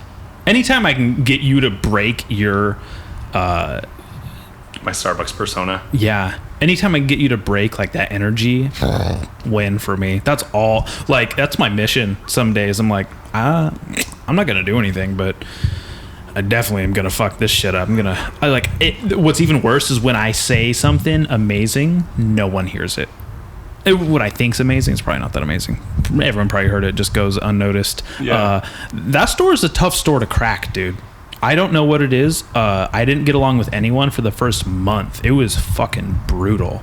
I was like quitting this shit quick.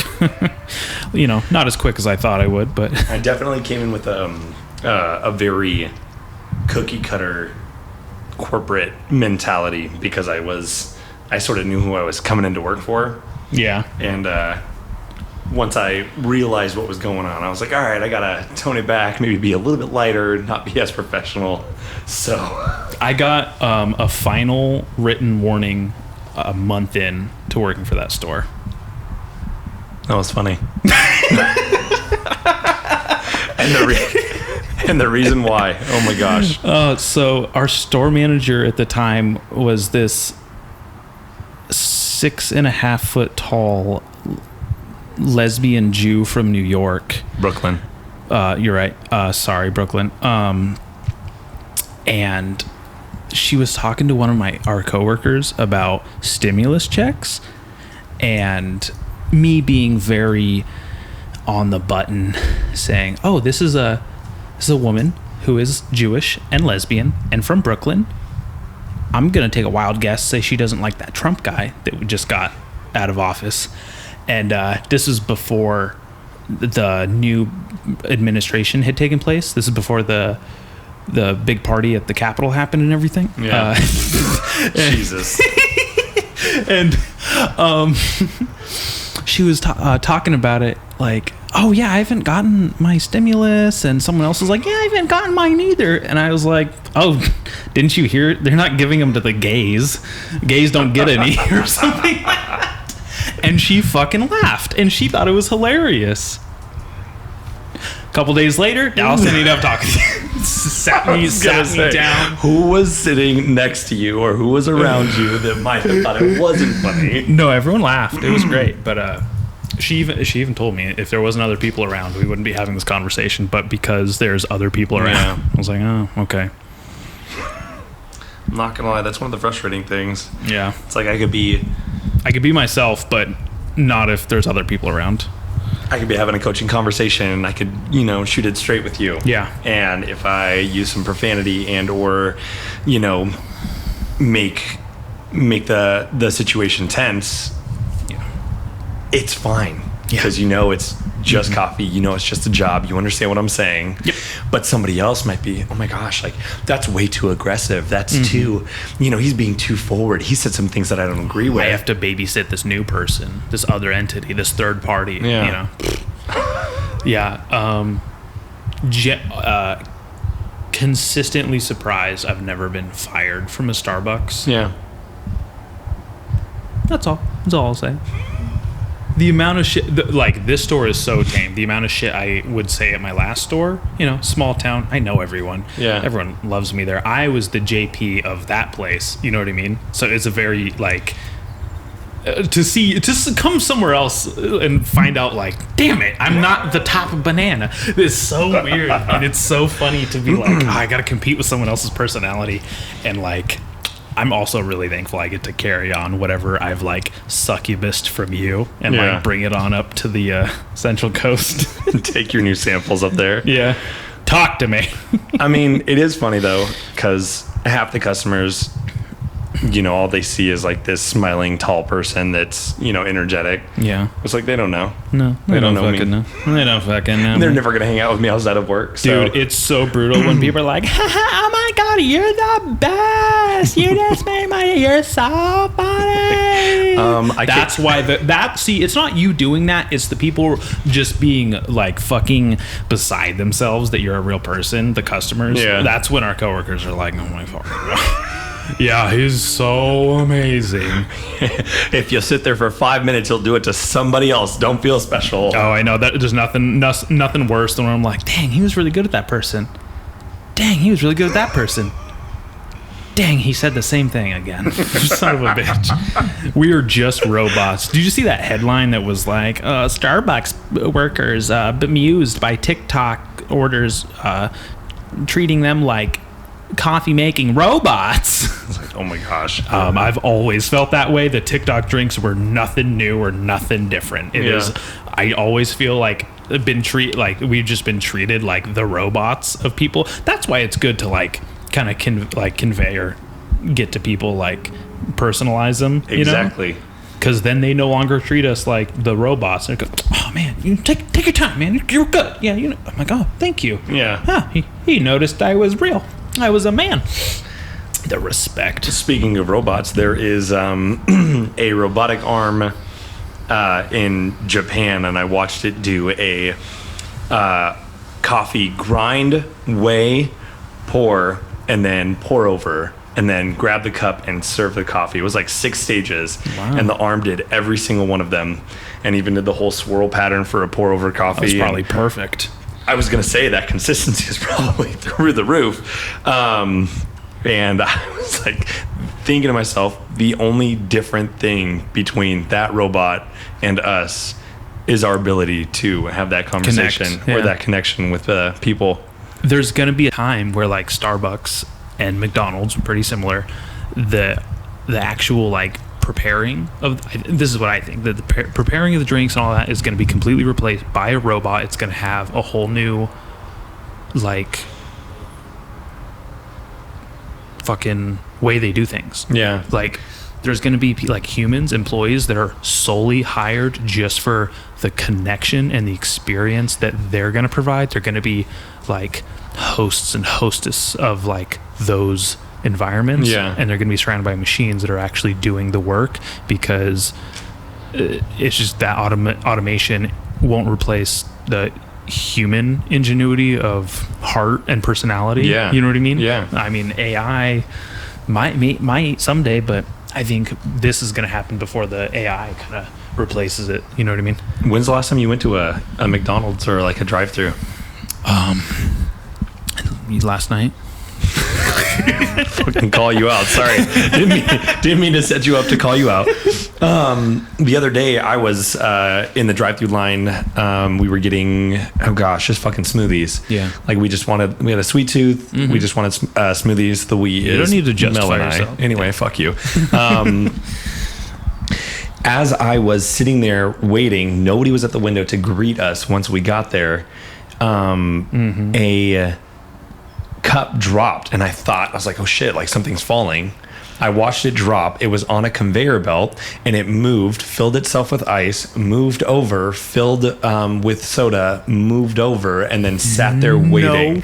It was a conveyor belt, and it changed sizes while I was sitting there. Somebody else ordered something. Obviously, it was another order. Yeah. It changed sizes. So the cups rotated, like almost like a, what are those Gatling guns, or like the, and so it rotated like that. Absolutely. And then the different size cup fell. Mm-hmm. It rolled over, filled itself with ice, and then filled itself with like the appropriate soda. And I was blown away. Hey man, I yelled at the guy in the window, is that thing new? And I got so excited about it. but that's exactly how You turned into one of our dumb customers Yeah, so quick. I got so excited about it. I felt embarrassed too. I was like, damn, it's been forever. What if they've had this thing for like 5 years? So. Yeah. That's so funny. You know, customers don't ask me shit about like how we prepare it. They don't care. They just want their fucking drinks and get the fuck out of there. They're so impersonal. They don't care that it's our hopes, our souls, and dreams and whatnot inside of their lattes. So. Yeah, not at all. I can't tell you how many times I make like a beautiful latte or a flat white's my favorite drink to make, and it's just like I'm just giving it to some schmuck. We'll never know. That lid's on it. They'll never see it. Yeah. Breaks my heart.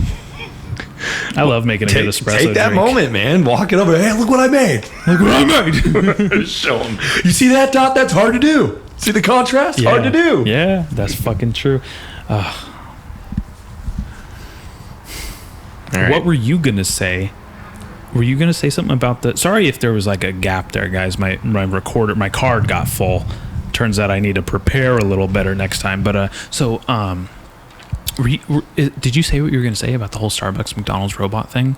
Yeah, no. Yeah, there was the story. It was the story of the automated thing because we were talking about the poor. Were you at a over the McDonald's? arm. Or where were you? You were at a McDonald's? It or- was a oh, McDonald's. Okay. Wow. And it was just so weird to see how automated it was. And I mean, I also noticed too, like one of the first times that I had been back through that drive-through, I watched the person who was taking orders. They were isolated in their own room with computers and another register, and they were just taking orders. That's all they were doing. Dude, they're gonna take their own life next. Are you fucking kidding me? Jesus. Isolated to your own room. Like that shit's brutal. Like there's a whole lot of like there's so much impersonalization in drive-through. That's why like when people go through the drive-through and they're like, oh, this person's grumpy and gross, it's like they've just been spoken to like a robot because they were talking out of a robotic speaker and then pulled up to, and then they took money from someone. Like I don't know about you, but anytime I have to give money away, like a piece that is regenerative, a little piece of me dies. I go, okay, there's another $1 gone. Ouch. I'll get the $1 back, but son of a bitch, you got the cash. How'd you do that? Every time I buy something, I go, did I really need to buy that?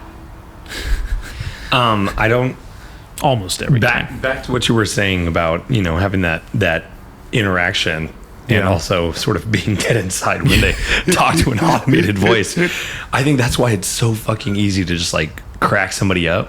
Yeah. Because they're not expecting somebody to be like, oh yeah, tell me more. Yeah. Yeah, tell me more. What else do you want? Oh, that sounds so good. It's like they don't expect that interaction to come out of a speaker box. So yeah, I'm so used to no one having a personality in the drive-thru anyways.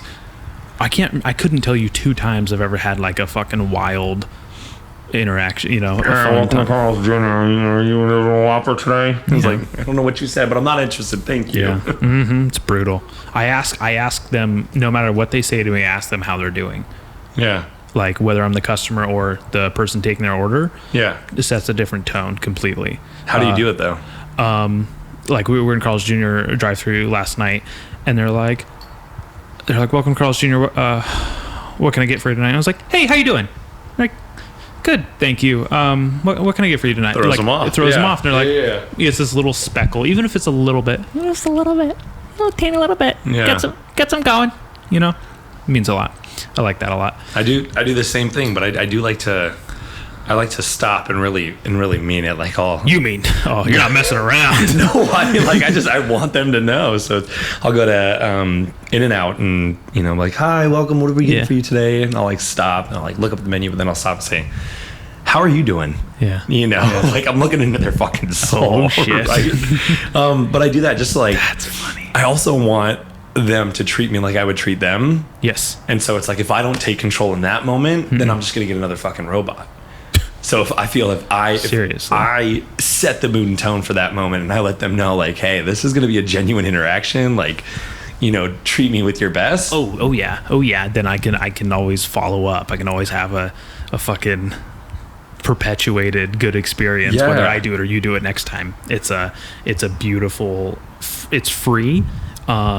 It costs you nothing in the terms of being free, and just like you earn so much more and you receive so much more than you get back, because I carry that into the next interaction, and then that leads me somewhere, and then I have a good interaction. I called some dude out for being on steroids yesterday. Like he was, or he was just built? No. Like I was like, man, dude, you look good. You look like you're on that juicy, you're on that good stuff, huh? Are you on the TRT? And he looked at me, him and the veins in his arms, and nodded. They went. He was like, it was so fucking great, dude. He was so excited that I could like tell, and I was like, oh man, that's so good. Maybe me someday, man. That's awesome. And he was all excited. We were having a little chit chat, and did you tell him to flex for you? No, he was already flexing. He was just sitting there. But it's men of a certain age, around like 35 and on, can get. Oh, you're fucking knocking on that door, shit. Sorry. I was like, don't make any facial expressions. He doesn't know.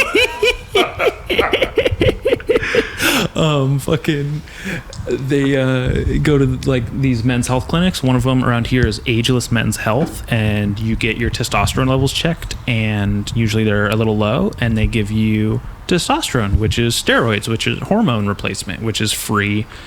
Your free testosterone and your endogenous, or I don't know all the science behind it because I'm fucking retarded, but these guys who are older and in better shape than any of their younger counterparts, it's so easy to tell, and it's so fun because once you find out that so many people, especially in a beach community like these, do it, and especially because there's literally a Ageless Men's Health right over here in Carlsbad, it's fucking phenomenal to be like, dang, there's people on steroids everywhere, and it's normal, and it's not like this weird unhealthy thing. It's a big topic I have on the podcast. I'll talk with my friends about steroids, just because like being in jiu-jitsu and MMA and powerlifting, people use steroids in all of those things, and there are some adverse effects when people unfortunately get like busted for steroids. They weren't smart about it, didn't use it. There's like a lot more pros than cons. Yeah. So it's just really fun to talk about it. I just like someday I get to be on fucking steroids as a man, because the doctor says you're missing something, and I just take a needle in my fucking ass, and then I get to be in better shape than I ever was in my entire life. That sounds great. Is there like a certain length that it lasts, or you gotta go back in for more? Or? Yeah. So like you would get like bi-weekly shots, I think, okay. And then you would go through cycles, and then there would be I can't remember what it's called. I actually have been like out of the loop of this for a little bit. What's called a post-cycle therapy, PCT. Yeah. What happens is your natural testosterone levels have been suppressed, so your estrogen is gonna spike. So what you got to do is keep that just what I try to do every day in my life. You got to keep that estrogen low and just defeat it and keep it down, so that way you don't grow man tits and your balls don't shrink and stuff like that. There's a way to do it where you don't have these silly stereotypes of your testicles shrinking and your boobs getting all massive. So that's why it's better to go to the doctor and have them test your levels and do it therapeutically and scientifically than just getting some black market stuff you get online and inject into your fucking tummy fat. So enough about me. I was like, man, I thought I got injected into your butt. No, yeah, you can do that. Okay, absolutely. okay. I think in your butt would be considered intramuscular, and like in your tummy fat would be like subcutaneous or sub-Q is what it's called. I was talking to one of our coworkers who is transgender, and they use steroids. They have injections, and I had told him about the interaction I had yesterday with the guy just out of the blue, and then so we got to talking about like steroids and like injecting testosterone, and he was saying like, oh, when I go get my hair cut, there's these like big beefy ass dudes, and then we get to talking about hormone replacement, testosterone replacement therapy, and they're like, yeah, you fucking get it, hell yeah, testosterone, brother. I'm like, that's fucking hilarious. Yeah, that's good. Speaking back to samples, I feel like you should have a little sample to where you press it, you're like, science with Dallas. You just press it, and then you get into that topic. Little fucking segment. Oh man, then it just turns into a radio show. No. Oh, not a bad thing. I'm just saying. I'm sorry, I haven't listened to the radio in forever. I totally get what you mean, but like there's some people who have like overly produced podcasts where it's just this funny radio show and there's like funny noises and segments, and it's just like, I'm just trying to have a talk about dicks and Star Wars with my pal on a couch. You know what I mean? Like, I really like the... Well, that makes sense. I like the parental discretion advised, like very like rawness to it. I had some like really emotional conversations with people on this podcast before, and I really... that's one of like my proudest moments, is being able to talk to someone I wouldn't otherwise have a deep conversation with. Yeah. And I got to fucking record it, and now there's an audience for it. Now they get to hear it and see like, I am human. I'm not just funny jokes on the internet about suicide or something. Well, that makes more sense. It would kind of sort of take away from that seriousness if you had some Joe going off in like the background. Exactly. But some people do have that space, and that's how they facilitate it. And I'm totally fine with that. That's how they do things. That's really cool. Not my style. Gotcha. Like the intro to my podcast is a soundbite from A Clockwork Orange and an old punk song that from a band that never did anything past that one as a band, past this like one compilation. It's just like a cool punk song that riff always stuck in my fucking head. That's all. And now it's in your podcast. Now it's in my podcast. And it's so nice because it's like I never have to worry about it getting stuck in my head because it's somewhere else always. I don't know. It worked. Yeah. Because I was like, I'm always thinking about that song. And now I'm like, if it's something I have to be responsible for, my brain immediately goes and just fucking shoves it out of the window. I can't tell you. My brain refuses to accept information for something I don't care about. I mean, that makes sense. Does it? Does it make sense? I'm just saying. Why would I file it away if I don't want to, think about it or care about it? That's my problem I have at work, where like a manager or someone would be like, hey, I'm like asking them a very obvious question. I'm like, how many, pumps go in here? Like, how long are these good for? When do these expire? And it's like the third time I asked it that week. I'm not going to remember. My brain refuses to care about this. You memorize it. Why do I need to memorize it? Exactly. I can always ask you if you're there. Exactly. Yeah, that's fucking... This is what being a team is, guys. I love that. What'd you want to be when you grew up? Architectural engineer. What happened there? Like, how did I want to become that, or both? Well, yeah. Why an architectural engineer? What exactly is that? Did you have idols? And, oh my gosh. Okay. And also, why are you doing that now, or why aren't you doing that now? Gotcha. Very quick. That watch looks good on you. Thank you. Oh yeah, well, we didn't get to record that part, but Josh just totally fucking fixed up a watch for me and fitted it to my fat wrist, or wrist I wish was fat, actually. It's the only part of me that's not fat, unfortunately, that and my dick. And it looks so good, you're right. I never thought I'd wear a watch with like that big of a face on it too. It feels so right. There is one that's a little bit bigger than that, and so that's one of my favorite sizes. So yeah, nice. Looks good. Looks like about the circumference of. Anyways, girthy. When I was young, I had a uncle, and he was an architect. Yeah, and cool. I remember going and visiting him at one of his job sites because it was like right up in LA. Mm-hmm. So we went and had lunch, and I visited him, and it was one of the buildings, like a skyscraper, where it was built at the bottom portion, but if you take a certain elevator up, it was still there's sticks. no walls, and it's just straight open. Yeah. And we got in a certain elevator, and the elevator only had this chicken wire around it. Went all the way to the top.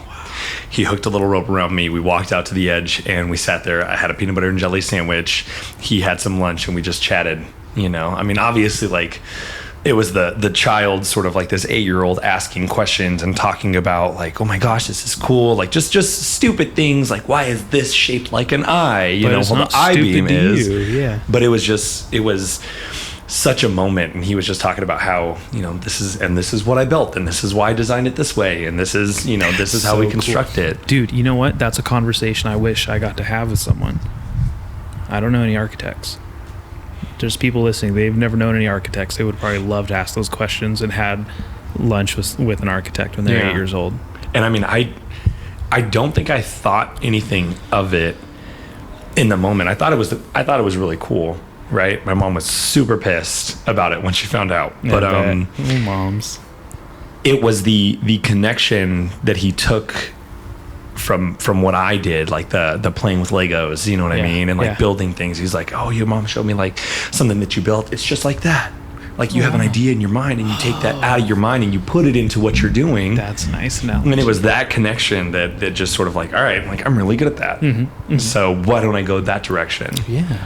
And then, fast forward to high school, there's actually a class. It's an AutoCAD class, where I'm sitting there at the computer and I'm designing, I'm sketching. You know, we did the shorthand, we did the actual like the physical sketches, and I learned how to actually draft pen and paper style or pencil and paper style. And then from there I learned about computer drafting and Autodesk, AutoCAD, and I did 2 years of that in high school. Damn, dude, I wish I could have fucking done that. Keep going. And then after that, I was like, you know what, I can do this. And so I started doing it at Palomar. I did 5 years at Palomar. I took 2 different architectural history classes. I did color, shading, design. One of the designs I did, I actually didn't finish a project because I had put so much detail into a 3-story floating staircase, the engineering and the design behind it. And it was so detailed. And I actually did some work with another engineering student to make sure that the design that I was creating, like one part of it was structurally, sound designed to where it was held up by the foundation. But then the second floor to the third floor, I had to actually create its own skeleton design out of a certain metal to where it held the floating staircase, and it was in the wall, so you had no idea. So it'd be integrated there. Okay. Yeah, at one point it was into the foundation, and it was using anchor bolts that way, and like certain like pulleys and whatnot, not pulleys, but and then the other portion was a completely different design using metals, and just to give it that floating staircase design. After I was done, one of the instructors, who is actually an architect outside of class, he only taught on Thursdays, but outside of class, he actually designed buildings. He asked if I could take that design, put it onto a flash drive, and then sign it over to him. He actually like wrote up this paper, and I signed my design over to him. He said, because he's going to be building 3D homes, and that's one thing that he wanted to use. And so I got so into it. That's so exciting. That's so cool. And then, the Green Apron sort of took me in a different direction, and fucking lost it. Yeah. Do you resent Starbucks? I mean, obviously I can think back and, get frustrated about how I went the direction I did, but I don't think I'll ever resent it. I mean, I'm frustrated that I didn't have the gumption, or I didn't have the drive in the beginning. I didn't have that drive when I was, going to school to like, put both feet in and just be like, yeah, let's fucking do it. Let's finish it. Yeah. I've never been ambitious, and it really hurts to like want to be ambitious. I have ambition to be ambitious. That's all I got right now. It's a stepping stone, but it's hard to like wake up every day and go, fuck, I didn't do anything I wanted to. Yeah. So I try to dedicate like a lot of time and energy into things that I skipped over. Yeah. That I didn't have the drive to do growing up. Dude, kids with ambition, kids who like, I was a very, very smart kid. I did excellent on tests. I remember me and this girl, Diana Krzyzewski, if you would ask me at any point in time, I'd say we're the 2 smartest kids in this entire school. And I always had this like mental competition with her. And then there was just something that like happened. I think boobs. I found out what boobs were or something. I swear to God. And it fucking just completely ruined me. Where I like couldn't focus ever. And like I have a real problem with authority too. Like I cannot be told what to do very well. Yeah. It's hard. But I'm trying to like unlearn that to where if someone tells me what to do, excuse me, I'm listening very closely, and now I can use that to my advantage, to where every time I always took it as like a personal offense when people were trying to control me, or because a lot of school, like that's all they were trying to do. I was doing something bad. I was being defiant, and you I couldn't do were a number this on their checklist, kind exactly. of deal. And it was fucking hard. Where I was just like, why would I do anything for you people? I'm not gonna fucking do your stupid homework. I'm not gonna. And then I went to 2 elementary schools, 2 junior highs, 6 high schools. Like I had just seen the plays that everyone made, and it was just like, there's a lot of bullshit out there, and I'm not feeding any more of my energy into it. I just want to go skate, hang out with my friends, fucking watch stand up and listen to punk rock, and like that's what is appealing to me, because there's no rules in any of this. And that's why I have a fucking podcast the way I do. I mean, or say whatever you want. It's, and the weird thing too is sort of coming back around 2000 and oh gosh, when did I stop? 2012 is when I stopped going to Palomar Community College. Yeah. And then 2017 I picked it up again. Had some fun times. I was just starting out. I was doing the whole ASU program through Starbucks, and then just restarted the beginning of this year. So gosh, what is that? 2012, 9 years later, right? After I had stepped out of college and then back into it. I mean, I'm still counting the 2017, but anyway, I'm a completely different person. Now it's like I'm competing with myself, and it's like I'm pissed if I don't get the better grade than everybody else. I'm pissed if I don't get, why did I not get an A? You know, and then I'm over here like, okay, well, I can fucking argue that point. Like, you want to take this point away from me? Let me argue my point of view, and let's see you give me that point. So it's like I'm mentally, I'm a completely different student. I'm a completely different person. So it's like I don't know if that was my roadblock in the beginning.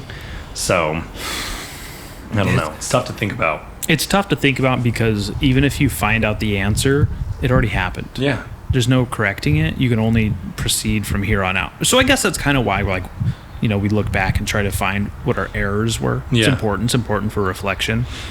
I think martial arts really helped more than anything.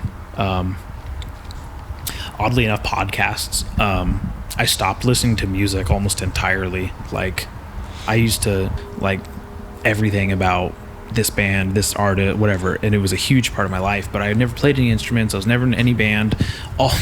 It really sucks. Looking back, all of my friends were in bands. Not one of them ever asked me to like maybe try and play guitar with them or jam with them, and I was just like, oh, I'm not, like, I'm just serving these guys like egos. Yeah. I'm just their like groupie support guy friend, and we hang out and we're real close outside of it, but they just need me to like fuel their own fucking ego. And I was like, oh shit, I gotta get away from this shit. Yeah. This is super lame. Or were they afraid that you were going to turn around, pick something up, and be better than them? You know what I mean? They should have. I hope they were, because they would have been so right, because they could probably see how much more energy, passion, drive, and intelligence that I would outpace them at consistently with everything. And that's why the conversation, why this is my outlet, probably this is probably the reason it went this route, because this is kind of like where I excel, where they would not. Yeah. So it's kind of interesting. But yeah, it actually happened about 2015. Kylie and I had separated. It was real gross, real bad, toxic, you know, teenagers. Maybe I was 20 or something. Like, I was in a really bad place. I was like getting drunk every day, doing a bunch of acid, and like fucking hanging out with shitty people, and just being around gross chicks, and just like being a dumb fucking son of a bitch. Yeah. And then but I was always still like really like interested in shit, and I like found a podcast or two, and I was like, I'm gonna listen to like comedians. I was like watching comedians online and shit, and I was like, oh, I still love stand-up. That's weird. Like, that's still in there from like when I was a little kid, you know? One of my earliest memories, Star Wars stand-up, very synonymous. And I started listening to these comedians podcasts, and one of them was really fucking good, and I didn't even know they were a comedian. And it totally opened my eyes to a lot of like self-improvement and a lot of like, oh, I could be better than I was being. Yeah. And changed a whole lot of myself around, and that led to other avenues and other people who are just like really fantastic. And I don't know where I was going with this, but No, it's an outlet. It's like go ahead. No, it's just like I had no idea before that Mindset changed. That's right. That's where I was coming full circle. Like, my fucking whole mindset, I was like, why couldn't I have been like this the whole time? Yeah. I would love to see where I would be now, and then instead of like scrambling for that drive to something earlier. Yeah. Get that practice Yeah, in. that's where martial art, like jujitsu, came from, and like exercise and working out. These things happen. Yeah. It's just a lot of positive like you said, things. Can't go back, can't change it. So in my mind, I'm just sitting here like, okay, what am I going to do next? That's why I look at people like you and I go, don't be jealous of this person. Don't be envious of this person. Be receptive, analytical, and welcoming of that type of personality. You can absorb those positives and integrate them into your expression, and that's a good thing. And that's going to help you and serve you, because I'm seeing how it helps you serve people, no pun intended, because we're in the service industry, but like it is very soul serving as well. Having those kinds of idiosyncrasies. And then it's like when that mindset switch does change, or when it changed for me, it's just like I'll start stressing out about stupid shit. Like I'll be mad at myself. Like, why am I not spraying for ants around the house once a month? You know what I mean? Like, just stupid stuff like that. Dude. That'll be clouding my mind. Not, like the frivolous, not the small little things that are affecting other people around me. You know what I mean? So, it's definitely a mindset change, and I don't know how to explain it, but once it happens, it's like, all right, like I'm now ready for goals. I'm ready for planning. I'm ready for, that proactive step towards betterment, if that's a word. Yeah. Sounds like peppermint. Who knew goals were like the cool thing to do? Yeah. Fucking idiot. Growing up, hating lists. God, my mom, write a list, Josh. We'll write a list. Oh my God, lists. I wrote a list just to talk to you. Are you kidding? I fucking love lists. And now it's like, I'm like, holy shit. I was fighting something for so long, and it's exactly what I needed to like focus my energy, focus where I was going. So it's like, sorry, Mom, you were right. Literally just trying to murder the previous version of myself. Anytime I see someone act like I used to act, I'm strangling them. I'm fucking emotionally destroying them. I'm not gonna lie, those moments I'm just like, all right, I'm gonna say something really profound right now, and I want you to remember this in 2 years when your mindset changes. Think of me. It's a big fuck you, like I told you. God, so bad, man. It's so fucking brutal.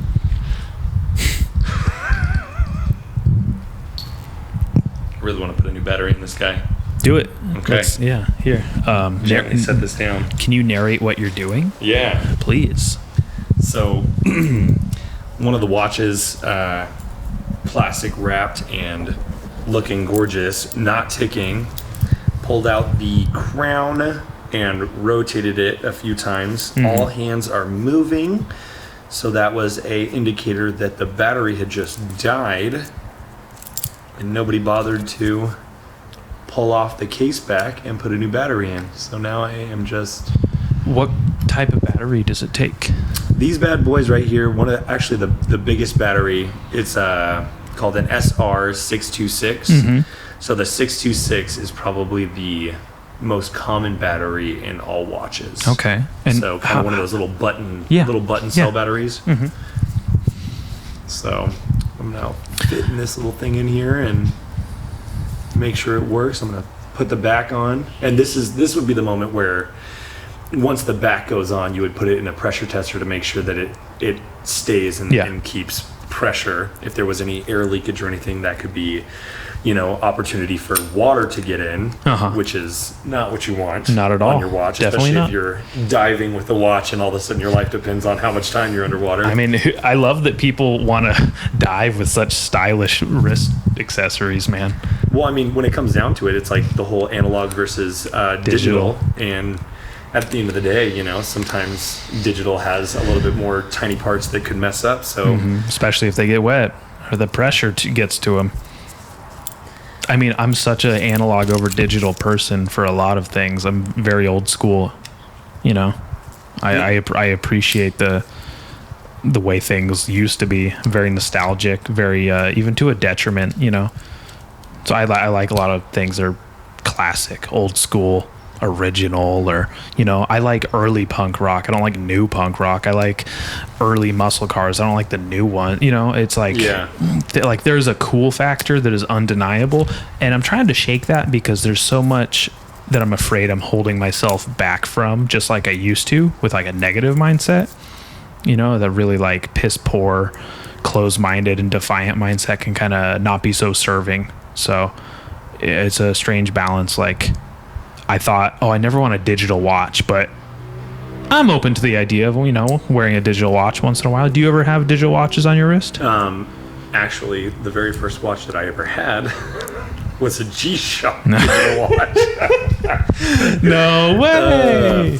And it was back when I was starting to take responsibility for waking up and being on time and whatnot. Eventually, the watch just ended up around a bedpost, and it was my alarm that I would just set for myself. Fuck. That's classic. I love that. I still have the watch. It is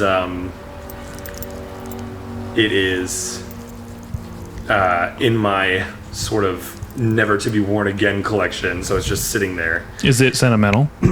It is. I'm very sentimental. I have a lot of junk that I keep in drawers that I have pieces of paper that I've written on or drawn on that are just there forever. I used to draw quite a bit. I love to draw at a very strange art illustration style, and I used to only do it on fast food napkins because I was always hanging out with my hoodlum friends in fast food restaurants, loitering for hours on end.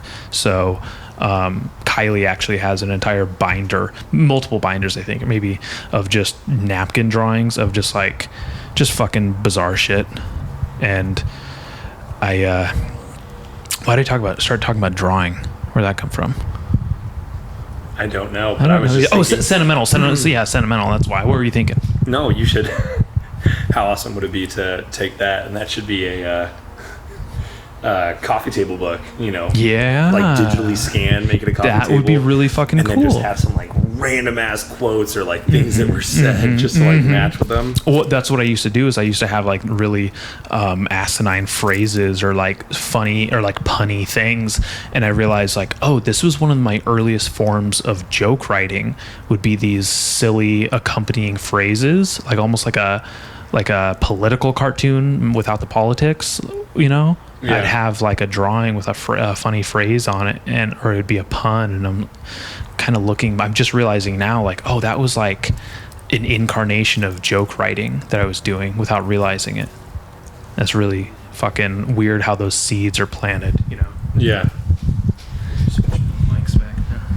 Oh, we're tangled. Streams were crossed. I'll size it for you in a little bit, but it's now working. Wow. Looking gorgeous. Dude, these are fucking beautiful. Have you ever had any friends you've given watches and they just pawn that shit or just sell it immediately? Or does that... I would be very offended if I gave someone something and they were cool, I get to sell it, because this price tag's pretty nifty, you know what I mean? That, I was Jesus, I gotta be careful, And I'm not gonna lie, I actually did bring one of the price tags, because if you did want to, you know what I mean, you had a idea, a reference. Oh, okay. Exactly. Yeah. And I mean, it doesn't. You're if you're gonna resell this, know get some what you're good gonna shit get, out of it. Exactly. Yeah. Know the money that you're gonna get. Damn. But I mean, I don't. I love the watches, and I love the fact I know that you wear a watch, and if you wear them or you don't wear them, I just want it to be an option. You know what I mean? Really to cool. accessorize, because we don't have things that, I love this red cord for this this microphone. That is awesome. Yeah, That's really a small accessory sort of change. I love that. I love the little details, the little subtleties. Yeah, absolutely. It's really funny because like I've gotten really, like I've always loved guns, but I didn't really own them growing up. Yeah. You know, I had shot them and now it's like, oh, now I'm an adult and I have my own place. Like now I have guns. Yeah. Now I'm getting into like the little like little details, little like customizations, and I'm like, fuck, man, it's right there. I follow, like you might follow a page with watches that people create themselves and build themselves. I do that with firearms now, and like that's like been my little outlet lately, like my little like, oh, that's a really fucking cool, like he has like a slide on the pistol that you pull back and it has like a shark or like the old like bombers like planes has like that built with like on the it. teeth and whatnot. Like the shark teeth. I'm like, that's so fucking cool, dude. I want one of those. Or like, there's just like all these interesting. There's this thing called stippling on the handles where you like use a soldering iron and it textures the grip that you put your hand on to hold the firearm, and it makes this really amazing grip, but it also looks really fucking cool because it's this insane texture, and some people do them very detailed and they have this terrific pattern on them, and I'm like, holy shit, I want to do that. I can't wait to do that. Now I'm so excited about that. Like, not only did I this happens to everything where I'm like, oh, I enjoy this thing, and then I get like down to the fucking depths of it where I'm like, and then I gotta like detail the little parts of it, you know what I mean? How much would it cost for me to start my own business doing this? Yes, dude. Well, I mean, one of the things that sort of bridged, I started seeing certain on the Discover page for Instagram. One of the things that started popping up was guns because I was searching Cerakote. Yeah, and that's on so many. I have Cerakote on my rifle. See? You know, and it's just like I had no idea what it was until I saw the little their brand tag on a couple watches that we were selling. So I looked it up and I was like, oh my gosh, how amazing is that? Yeah. That it's like specifically made to coat this, and it's like it's on guns, and so yeah, it's definitely a fun little hobby. Yeah. Oh my god, dude. Get into that. But yeah, I mean, if you or it is a gift, and whether that gift is turned into cash, which then you turn around and use for food, or you buy yourself like this gorgeous mic, whatever it is. Yeah. Do you know what I mean? Yeah. That was something that you did with it. Mm-hmm. And it was something that I gave to you, or if it's a friend or somebody else, whatever it is. That's a really beautiful way to look at it, because I wouldn't judge someone if they said, no, fuck them, I gave them that was a gift, why would you do that? I would totally respect that opinion, and I didn't think you'd have that approach of like, no, like I gave you something and it enriched your life in some way. That's really cool. There's this I forget who it was, but there's some people, it was a celebrity of some sort, not like an actor, but like a more niche celebrity, and they would autograph things. Yeah. I'm really forgetting who it was. I'm sure someone's listening like, you fucking idiot, this is so famous.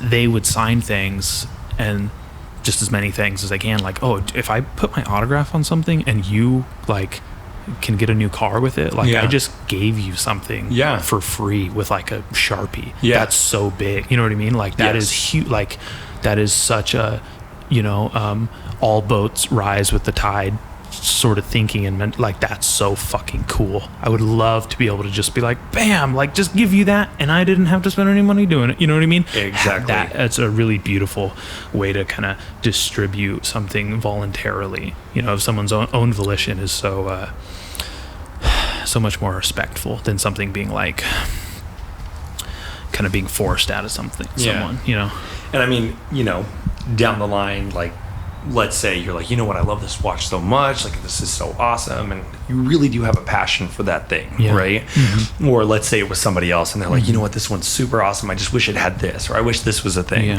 That's where I would turn around and I would start to like maybe experiment, which I have done, where I've taken movements out of them, and I've actually removed some of the hands and changed them with different colored hands, so it was a color or a design that nobody else would have, and I would let them know, like, hey, I just want to let you know, this is what I did, nobody else has this, no one else. I made this for you. You know what I mean? So that's where if it's a really great if I did that, maybe it would kind of be like, it hurt a little bit if they sold it or gave it away, but because that was a unique piece. I don't think I would put that much effort into something if I knew that that's what they would do. That's so funny. Fair enough. I like that. That last watch you posted yesterday, Yeah. it looks like it's from 2002. It's from 2000. Okay, 2000. I was really close. That You got to were. show That some actually- respect. I was very impressed. Thank you. There's a lot in this big head, believe it or not. A lot of thoughts and things and brains. Might be my favorite watch you posted because Really? of how old it is. It is the Nixon logo on it. It That sort literally of small, like, cursive writing. it looks like little has little yeah. curves around it. It's Hillary Duff. It's Disney Channel. It is in sync. It's fucking so good. It is bleached tips. It's Yeah. fucking trapper keepers and gel pens and 90s. Like it arrived at the end of the 90s. Yeah. You know what I mean? Like seeing that immediately took me somewhere that only seeing that could. That's not going to be on anything today. And I think one of the biggest things is when I look at this brand and I look at this company, Nixon, Yeah. it was one of the things that I was reading about it was how the founders, they did not want to win a competition and the reward be a Rolex that their dad would buy. Yeah. You know what I mean? Yeah. They wanted something that was their own. And so it was just that drive to find something, a design that set them apart, but also held them as equals as far as like the respect, like we were talking about, for that analog, you know, Yeah. respect for that style aspect, that sort of respect for an older, you know, image of something, but in a newer, fresher look and Yeah. take. And so that watch A resto mod. is fun to look at because that was sort of one of their you know, flagship models of like, all right, let's take this and run with it to what it is now. So it's just it's It's a trip. yeah, That's so definitely fun to cool. look at. Get it like out of everything. Like that one now stands out of all the watches seen because I've gone back and looked through a lot of them, if Yeah. not all of them. Fucking exciting. Really cool. I love Big it. fan of that watch. That last one. And how cool that like it was the one you just posted right before you came over too. I like that. Fucking loving it. Gets me so excited. I love those things. And that one also, I was kind of nervous too to pull it apart because some of the older watches, they don't really have, you know, the same movements as before. So it was kind of nerve-wracking to open it up because I've seen some watches before where I've opened the back and it's just like corroded, right? Battery has just fucked everything up on the Acid's inside. gone And it's in on- oh, like, man. unfortunately, that watch cannot be worn anymore. I mean, you could wear it, right? You can replace the internals, but But are they making that movement still? Like, are you able to replace the internals? Are you willing to spend Shit. $500 to, you know, have an actual Yeah. watch person fix it up for you? So, what are they called? What's a watch? oh my God, a tinkerer? I fucking don't know. I don't know. You're wearing the Nixon sommelier for Custom- watches. Yeah. So, I thought there was a cool title for it. and see, now I almost feel like a schmuck for not knowing the title. Well, no, because that just really solidifies Nixon's generational flagpole, Yeah. or like stake in the ground of like it's not just a archaic thing. This is where we've delivered it into the 21st century. Yeah. So there's something to kind of look at it in a positive filter. A friend of mine sort of made a connection one time. I was liking something, and then I was driving a certain car, and next thing I was like, God, I love these movements, and this watch, you know, this watch movement is like, you know, one of my favorites to work Okay. with. You know, it has like the certain consistency, the way the hands tick and whatnot. And then he said, yeah, that makes sense because it's a Japanese Mayota movement. And your car is Japanese, and you know Ooh. the martial arts that you studied was because of a certain, you know, Japanese that Yeah. came over into Korea kind of a deal, Yeah, right? And so it was okay. just, you I was know, all gonna these. say, Taekwondo is Korean, right? Big But cool Korean flag. It was definitely definitely. I'm almost positive it was because of Japanese invaders coming over, and they were on horseback. Oh, wow. And the way Taekwondo started was because it was farmers in Korea farming, and the only things that they had to protect themselves was their farm weapons, which is why Taekwondo has a vast amount of weapons that they train with. Right, some of them Yeah. are those sais that they use to, Yeah. you know, Wheat, cut cut wheat, whatever. But they are focused on kicks mainly because they had to train themselves to jump up, kick the Japanese off their horses in order to get them on a level playing field. Wow. That is why kicks Wow. are so prominent in the Taekwondo world. So, Oh my god, dude! I can't believe I never knew that. I really have some. I gotta see. This is one of my favorite things about podcasts and taking notes and lists. Is I love research and just like getting lost on a rabbit hole of stuff. I've been really obsessed with IMFDB. Do you know what that is? Do you know what IMDb is? Yeah. Internet Movie Database. Yeah. There's Internet Movie Firearm Database now, and I literally have just been watching action movies my entire life, so I have to go back 26 years of action movie guns and go, okay, I got some research to do. I got some fucking things to do. So there's this cool thing where you can look at a gun on their page and it'll show you all the movies and all the television shows it's featured in. Yeah. It is orgasmic. It is exactly what I was looking for. Someone took the time to categorize all of that. Very important. But Taekwondo, gotta... Whew. It was actually a book that we had to read before I believe it was before my second degree black belt testing. We had to actually, become knowledgeable. It wasn't just like all right, do all these moves, memorize this. You actually had to train your mind as well and learn about it, become more, involved. Absolutely. Which was also crazy because thinking back, every Taekwondo testing, if you were a black belt, there was actually a black belt ceremony where we would light, maybe 50 candles. Mm-hmm. There was a tea ceremony that we did, and it was an actual, there was a specific song that was played during the tea ceremony. There was a gong that was rung a certain amount of times. Wow. It was a legitimate theatrical, man. It felt cultish, but when you stopped and realized it, sometimes it would almost take you out of your culture that you were in. There was a Jack in Box across the street from one of my studios, and you weren't in that parking lot anymore. You were now in a different, part of the world. You were in a different culture, and I think that's why I also have such a open mind to other cultures, is because I don't know what is that culture. What did you go through? How did that better your life? And so I don't know, very, very grateful for that experience. It really opened your mind up to intercepting or getting other cultures in your life and other avenues like that. That's really cool. That's fun. Similarly, when I'm in jiu-jitsu, so one of the real reasons I started jiu-jitsu was my brother-in-law was murdered, and he was strangled to death in a fight at a party, and that happened Saturday night, and that Monday I was in jiu-jitsu. Jesus. I was like, it happened because I wanted to do jiu-jitsu prior to this, and then I was there for other reasons.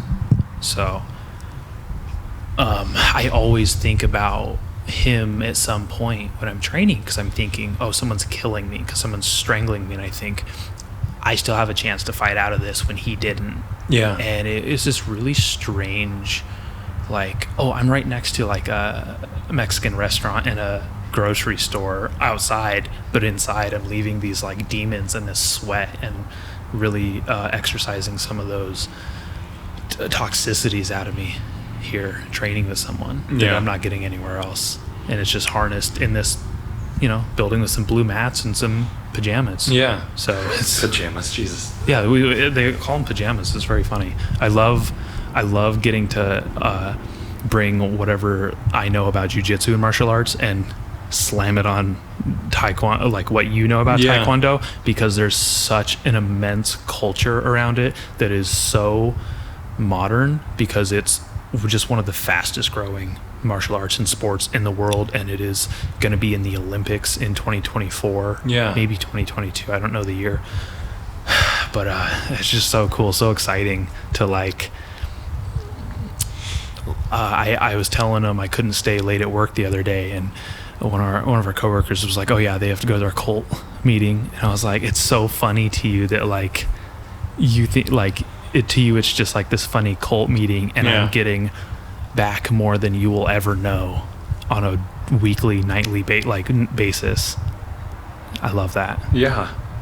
It's a mind and body sort of connecting, and it's I feel that if you don't understand sort of that physical interaction, and that, like we were talking about, hand and foot coordination and whatnot. It's that emotional mind and body sort of togetherness, and it's everybody's like, no, you're just fighting, you're just rolling around, and it's not that, and it's like a training deeper than just like, okay, let me exercise my muscles and practice these moves kind of a deal.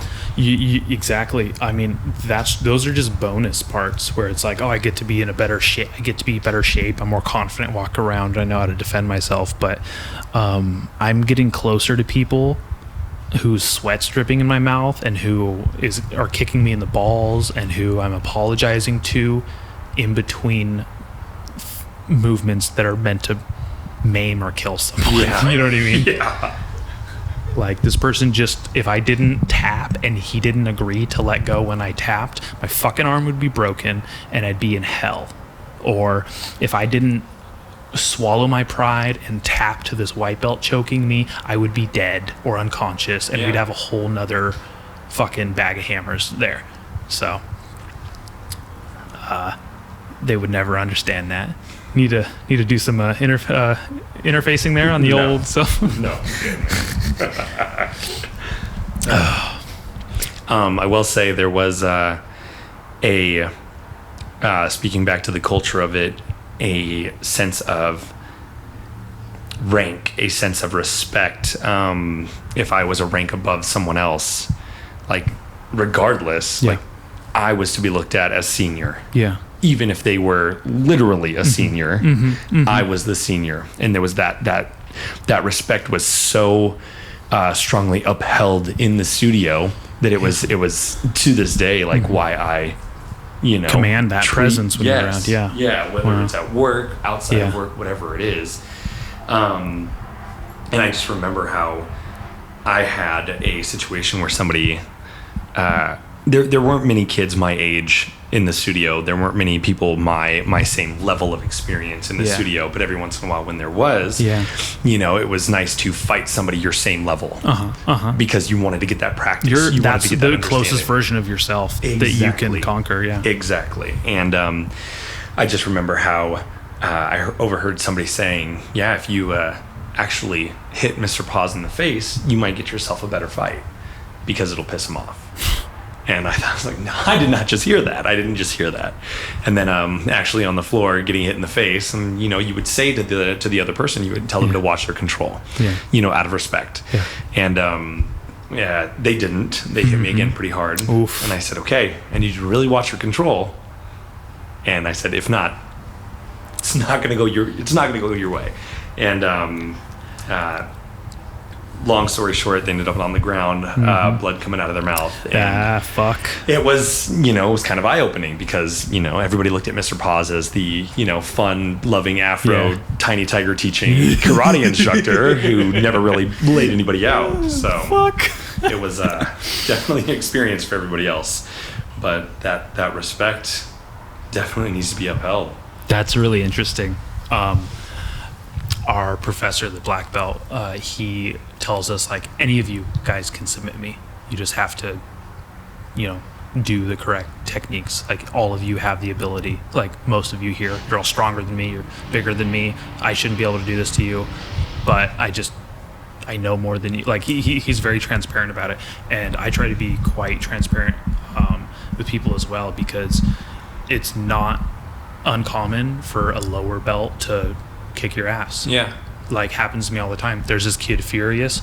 His name's literally Furious. The dude fucking is a problem every time I roll with him. He submitted me twice this last week. Dude, I haven't been submitted twice by anyone that is a lower rank than me. Yeah. Ever.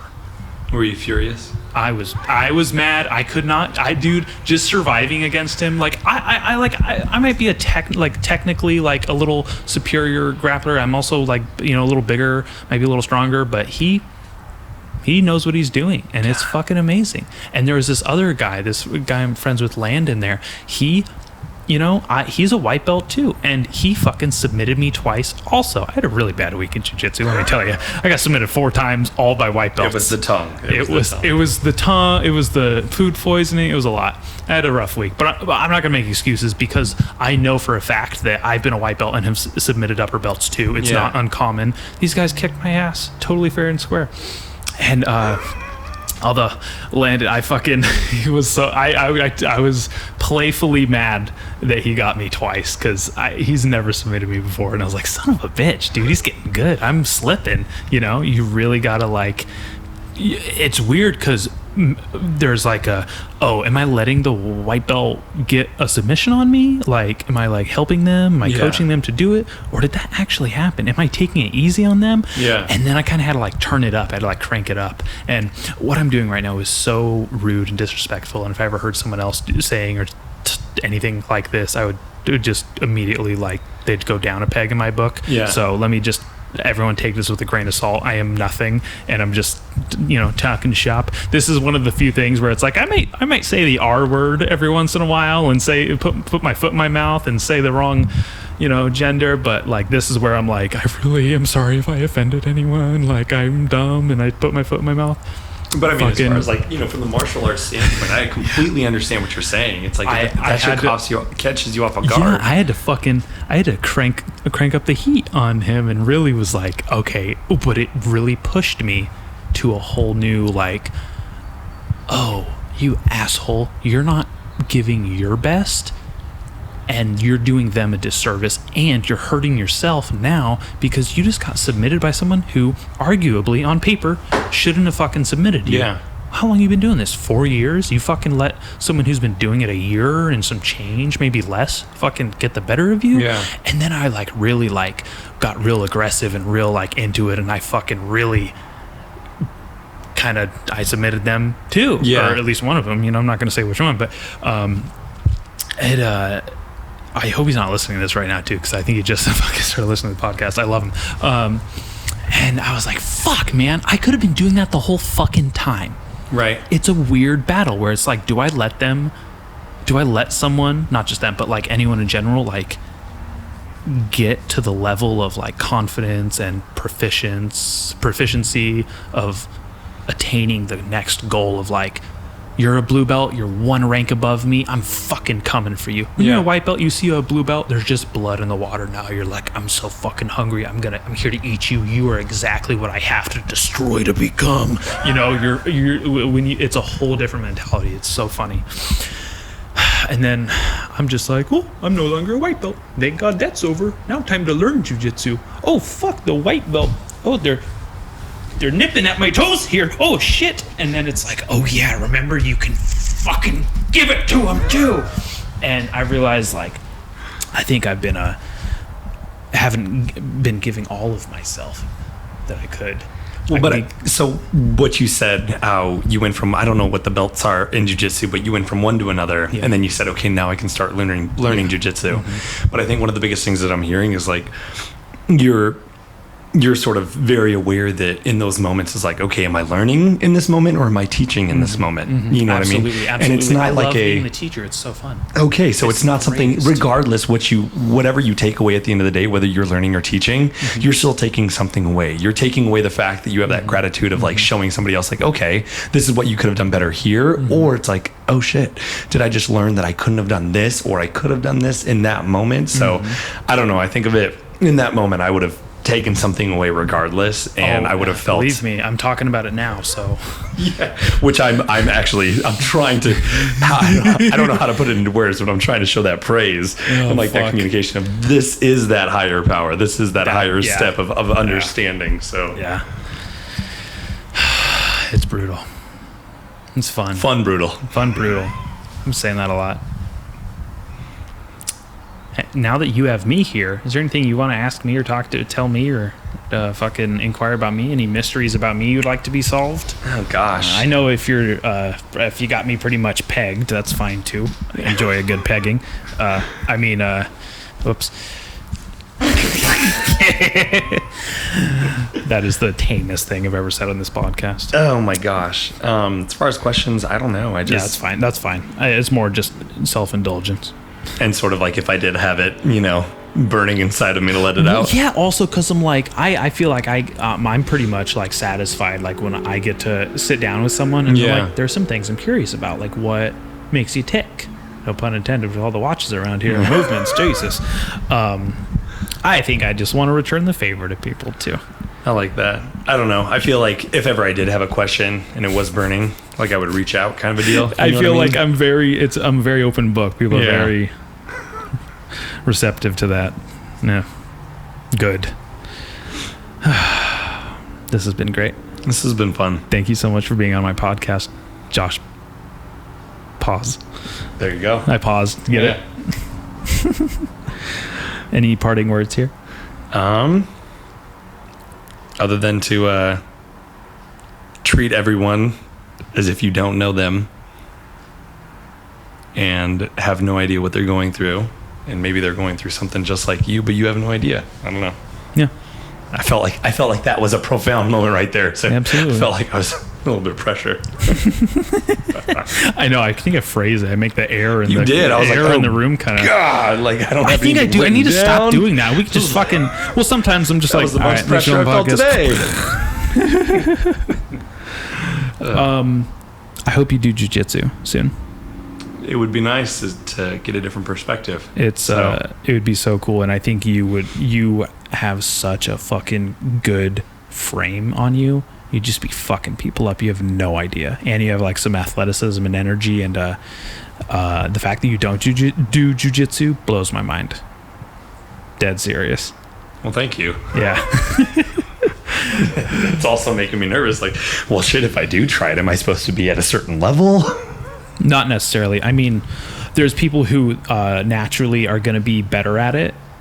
Yeah. I'm a big guy. I can kind of like hold my own pretty well. Like I'm pretty good in the wrestling aspect of it. If it's just like a little bit of wrestling type of thing. Yeah. And then some people are very lanky. It's really terrific for trapping people in submissions with your limbs. Yeah. That's really cool. There's some people that have like no necks. I can't fucking choke them. It's really hard to get to that thing. They're just all fucking just shoulders and ears, and I'm like, God damn it, people with big muscles, I can't like arm bar them, all kinds of things.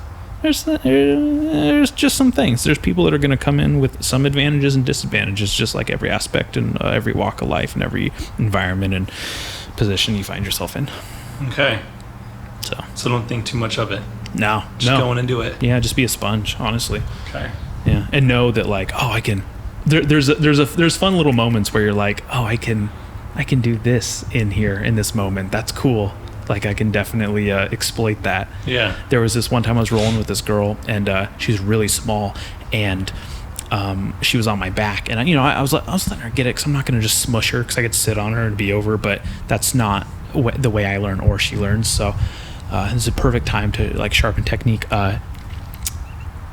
She's on my back and she has her arm almost around my throat, and I grab the sleeve of her gi jacket and I pull it, trying to pull her off, and I pull the jacket off without realizing it. This little ninja fucking slipped her arm out underneath it. I moved my hands down, pulled the jacket away, and she slipped her fucking arm right around my neck and choked me, and I was like, fuck! And dude, this tiny little girl fucking got me dead to rights.